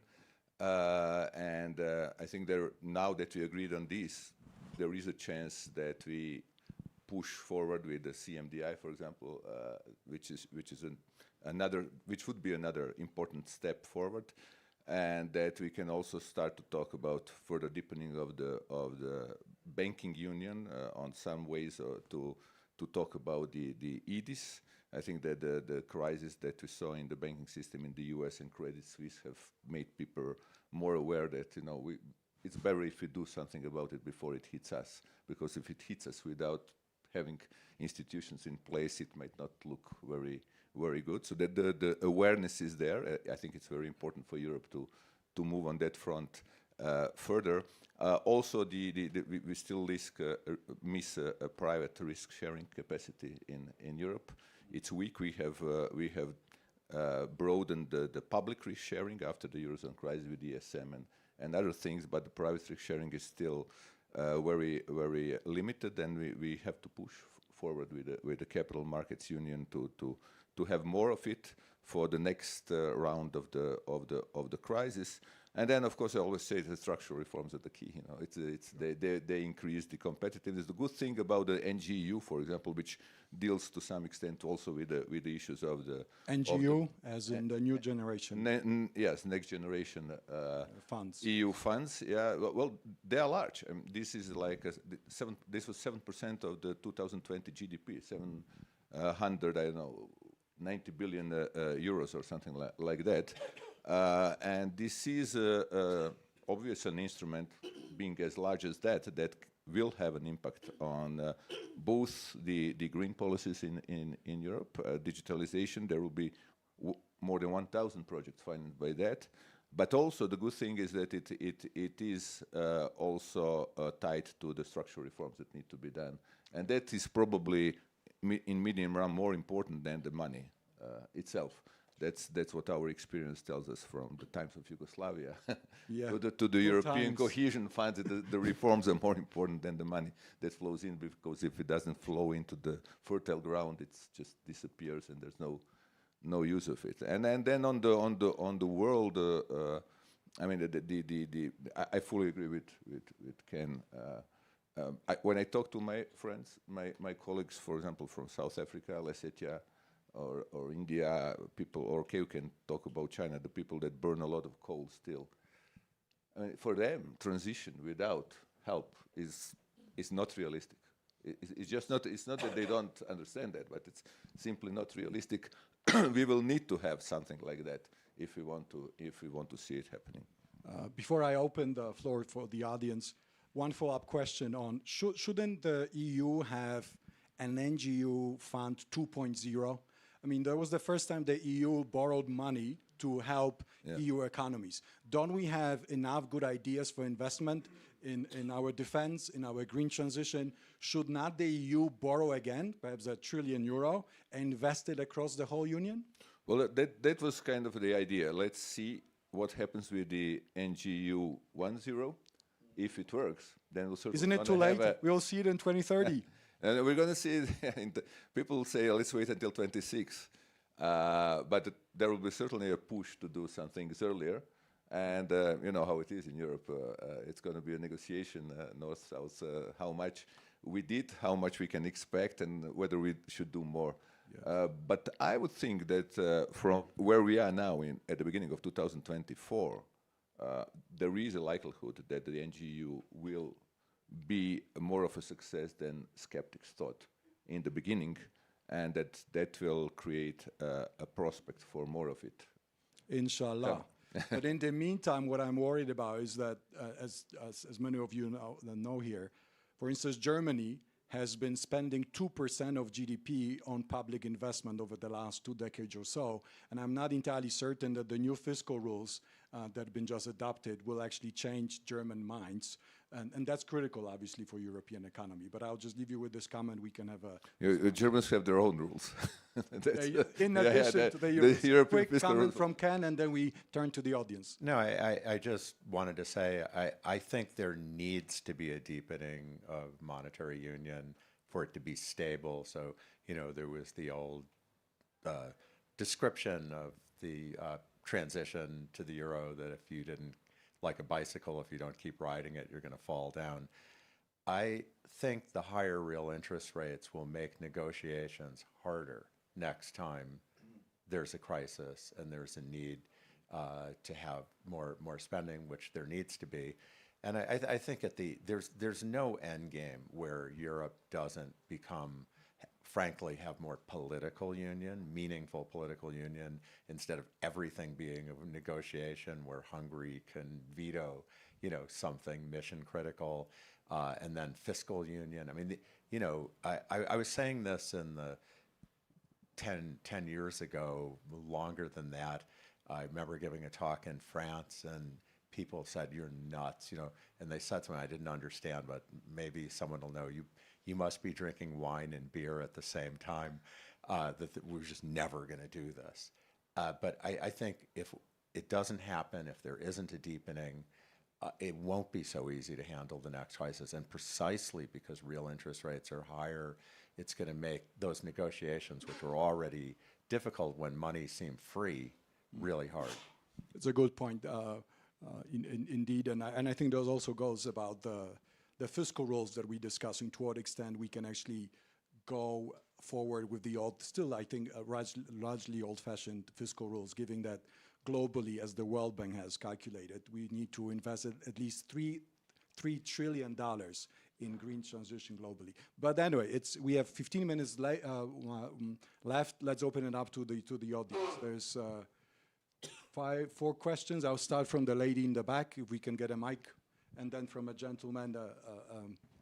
Thank you very much. My name is Katarzyna Hanula-Bobit. I'm representing an organization called Positive Money. And I have a question. In the context of high interest rates, when the green investments and investments in renewable are suffering because of the high capex, I want to know if central banks or maybe economists are considering some that can simulate like green loans, like dual interest rates or green TLTROs. So that's my question. Great question. Thank you. Let's pick up a few more and then we'll turn. Yes, sir. Yeah, question about EU accession. Can you introduce yourself? My name is John de Blasio. I represent DT Global, DT Institute, 2 international development firms. We do work in the Western Balkans, and we're working on EU accession. And my question is the EU serious about EU accession for the countries in the Western Balkans? All right, ladies there. Hi, thank you. My name is Nicole Golden. I'm a senior fellow with the Geoeconomic Center at Atlantic Council and also a former lead economist at the bank as well. My question is picking up on some of the issues on inequality that have been mentioned. We know, for example, that youth employment, you mentioned some of the geographic issues in China. We know youth employment is a big part of that story if you want to think about domestic resource mobilization, and we mentioned SMEs, and we know that getting women more into the workforce is going to be a big issue. So I'm curious if you can comment on some of the generational and gender dynamics at play. I obviously know this is a big area that the EBRD is working in as well. Thanks. All right, thank you. We have 3 questions. One on whether the central bank have a role in financing green transition.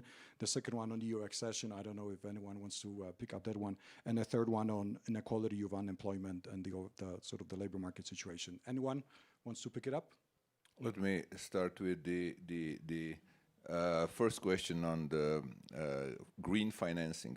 Central banks directly at the moment are not doing something on directly financing the green transition, but there is a whole set of actions in the regulatory sphere and in the supervision done by the SSM towards the banks, which is basically gearing the financial sector towards realizing the risks of the climate change in their portfolios, and therefore basically next step would be obviously different risk assessments of different types of the portfolios once we get the complete picture of the data, and the banks are already very well aware of that and also slowly moving in that direction.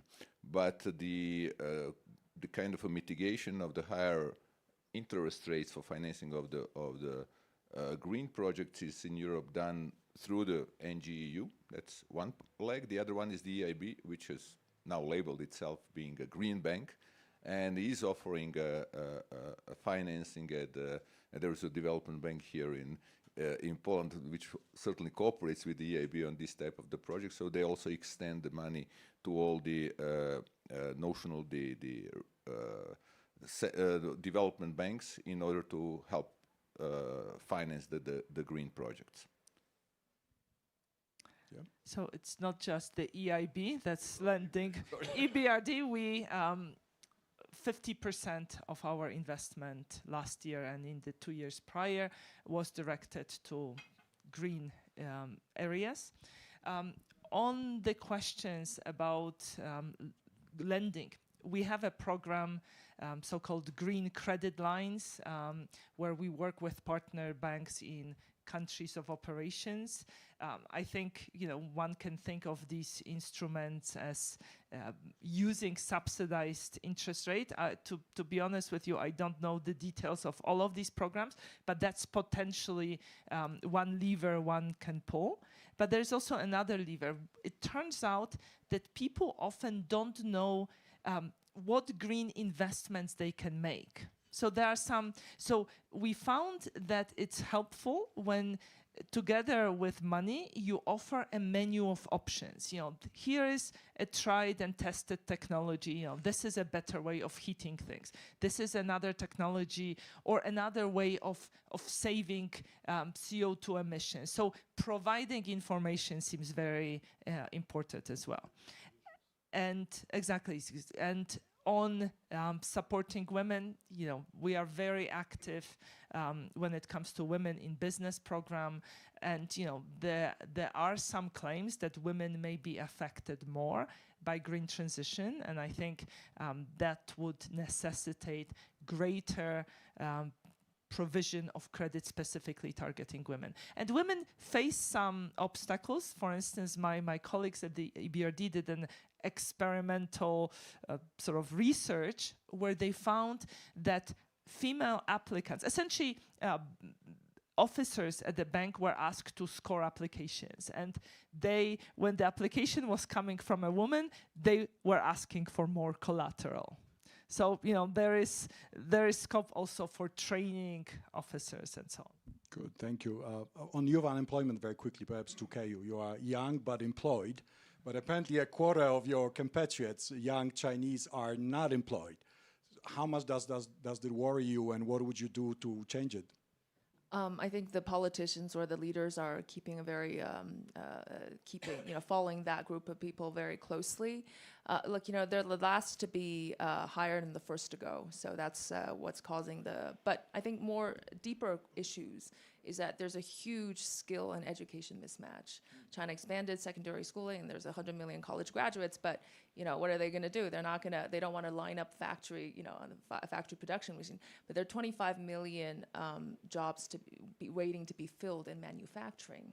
And these people with big degrees don't want to do that. The second is, look, you know, you got to see China as a maturing economy. So the generation of Foxconn workers that opted for 3 shifts a night, that's not this generation.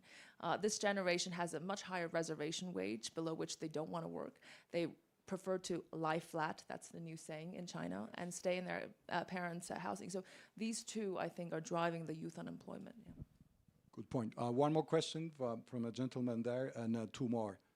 Yes, there, in the back there. Yes, yourself. No, you exactly. Go ahead. Thank you. Michał Litwin, I'm representing Nevoma. For those of you who still don't know us, we are developing ultra-high-speed magnetic levitation railways capable to operate up to 550 kilometers per hour on existing railway tracks. And you have mentioned the economists' cover, which is nothing but discussing bad consequences of past battle. So now it's happening, we have results of something that has been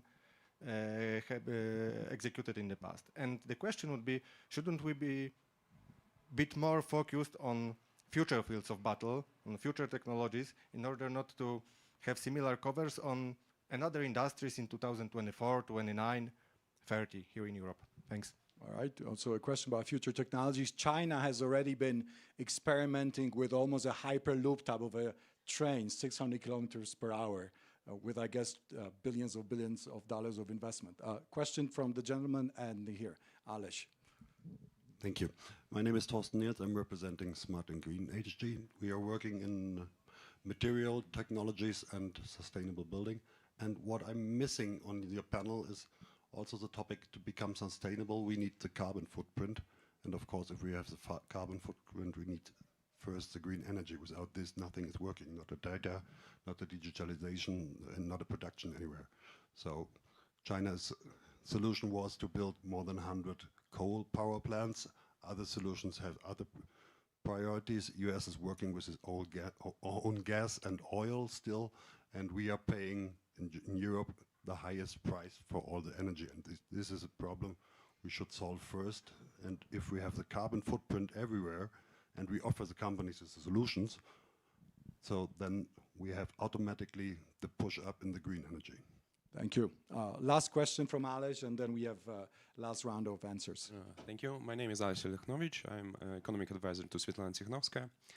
Since we are right now in the Three Seas House, and this is a particular region which is pretty fast aging and depopulating, I would like to ask if there is any overlapping between green transition and demography, between, I don't know, women participation and demography, and so on. So if we are talking about huge investments, huge grants for different countries, about cooperation of the whole world in order to solve green climate changes problems. So is there any also solution to solve demography problems, especially in such regions like Central and Eastern Europe? Thank you. Quick answers from everyone, please. We have 5 minutes left. Who wants to go first? On the renewable energy, I'm pleased to say that our investments last year supported renewable energy investment to the tune of 4.5 gigawatts. And we are very active in that space. We are working, for instance, on a very ambitious program that the government of Egypt has embarked on, where they want to replace 5 gigawatts of fossil fuel produced energy with 10 gigawatts of renewables. They want to mobilize $100 billion. So, you know, I think we didn't talk about this because we take it for granted that this investment will be happening. Boris, quickly. Maybe I can say a few words on the demography, which is definitely a burning problem for the region in particular, and there are few solutions to that. That there are things that we can do. Demography, population policies, they don't usually work very well, or at least they take a lot of time. So what we're faced with at the moment, and we see it, for example, in Croatia, is that there's more and more immigration. So we need to have a smart immigration policies, like the number of foreign workers in Croatia now is over 10%, up from 1.5% in 2017. It's that speed at which the immigration is happening, and now the forecast is that it will be 20% of the labor force relatively soon. So it's also about the absorption capacity, social, political, and economic, for this amount of the immigration. On the other hand, you know, other things that we can do. I think that older people should work more. So wow, that's something. I mean, that's another debate. Yes, this is. I think that we don't have much choice. Yes. When we look, for example, at the possibility of increasing the labor force participation rate, bringing in the older population, that can solve, under our calculation, 30 to 40% of the problem. Right. So if we do it, we're going to do it. If not, then we will have to do it otherwise. Then we'll have to have more immigration. And then it's up for the society. In a way, politically, when you talk to the politicians, they don't want either. Neither they want to allow people, nor they want an immigration. But something has to give here. Yeah? Well said. As the last 2 minutes, Bata needs to go. What's the single thing you want all of us here in the audience to remember from this panel? It's a question to everyone, too. Despite all the wars and all the turbulence in the world, let's not lose sight of the fact that Central and Eastern Europe has never been that prosperous, that healthy, and that happy. You know, the surveys I mentioned show that the happiness gap the region used to have is gone. People's level of life satisfaction has increased since the mid of last decade. They are, in terms of self-reported health, on par with G7 countries. So I think this is an incredibly positive picture. Lovely. Thank you, Bata. Great having you. Ken, what's your parting words? One single thing you want everyone to remember from this? Yeah, I mean, I think we need to really think about finding a way to transfer resources to the emerging markets and developing economies on a scale we haven't thought about. If you're halfway serious about solving the climate crisis, that piece is just completely missing. It dominates the whole future of things. And China really has doing a lot. Despite building the coal plants, they're also the key for green energy. And the higher interest rates is going to mean that's going to have to come from more transfers. Great. Boris, parting thought. I think it's not that bad as it might look like, and I think that we're looking into it's not a great period, but in probably a couple of better years ahead for Europe, at least the way we see it. So let's be optimistic. Caillou? Just on China, it's really a country in transition in so many ways. It's going to take a long time before the real estate, debt, coal, all these, take place. So I think, but no imminent crisis or collapse. So a bit of patience on, its transition would be. Well said. I think it's a great summary. What I hear from all of you is, starting from the last one, be patient on China. I think a lot of people are rushing to conclusions that the story is over, and you're saying that's not necessarily the case. We heard from Ken that we need to mobilize all the Davos participants who are all here, all these policymakers, to double down, triple down, quintuple on the transfers to developing countries. Whether that will happen, that I think it's a big question. We heard from Boris that we need to work more, so and be happy about it. And finally, from Beata, that we all should appreciate what the region has achieved in the last 35 years, because very often we take it for granted. So let me thank all the panelists for joining us today. Ken, Boris, Caillou, and big thanks to the audience. Thank you so much.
Ladies and gentlemen, good afternoon. So after lunch, now we are going to serve you a little bit of the preview of the upcoming 3Cs initiative Vilnius Summit for dessert. While our presidents are coming here for the presidential panel. My name is Gediminas Varvuolis. I'm the ambassador at large for connectivity and the 3Cs initiative at the Ministry of Foreign Affairs of Lithuania, and I have with me the Vaidas Augustinavičius, the presidential advisor to the President of Lithuania. Before giving the floor to Vaidas to walk you through very quickly through the business forum that is going to take place in Vilnius in parallel to the summit, let me just say a few words on the summit itself. So as you see, the beauty of the 3Cs initiative is that it has this moving geography. So now, after the summit in Bucharest, the center of gravity of the 3Cs initiative is moving back north again to the Lithuanian capital, and we are very happy about this, about hosting the summit. As we all know, the 3Cs initiative has been around with us already for quite some time. The Bucharest Summit Declaration states that the 3Cs initiative actually has reached its political and economic maturity, which is also an important, I think, milestone. But the Declaration of Bucharest also stipulates that the initiative also acquired a new political importance, a new political meaning. And that is, of course, for very understandable reasons. Because of the tectonic geopolitical shifts that are taking place. So so we in Lithuania we are ready to seize the momentum. We think that the Vilnius summit that is going to take place on April 11. So please pencil this date in your calendars. So this takes place at an important juncture, we think,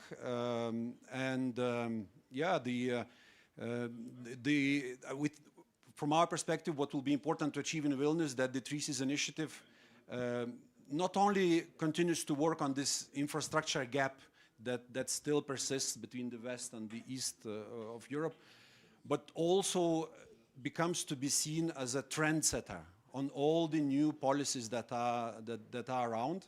Green transition, net zero, transport, digital connectivity, and all those topics. So we will be ready to provide the platform for that. There will be a very large ecosystem of events in Vilnius, and my colleague will say a few words on that.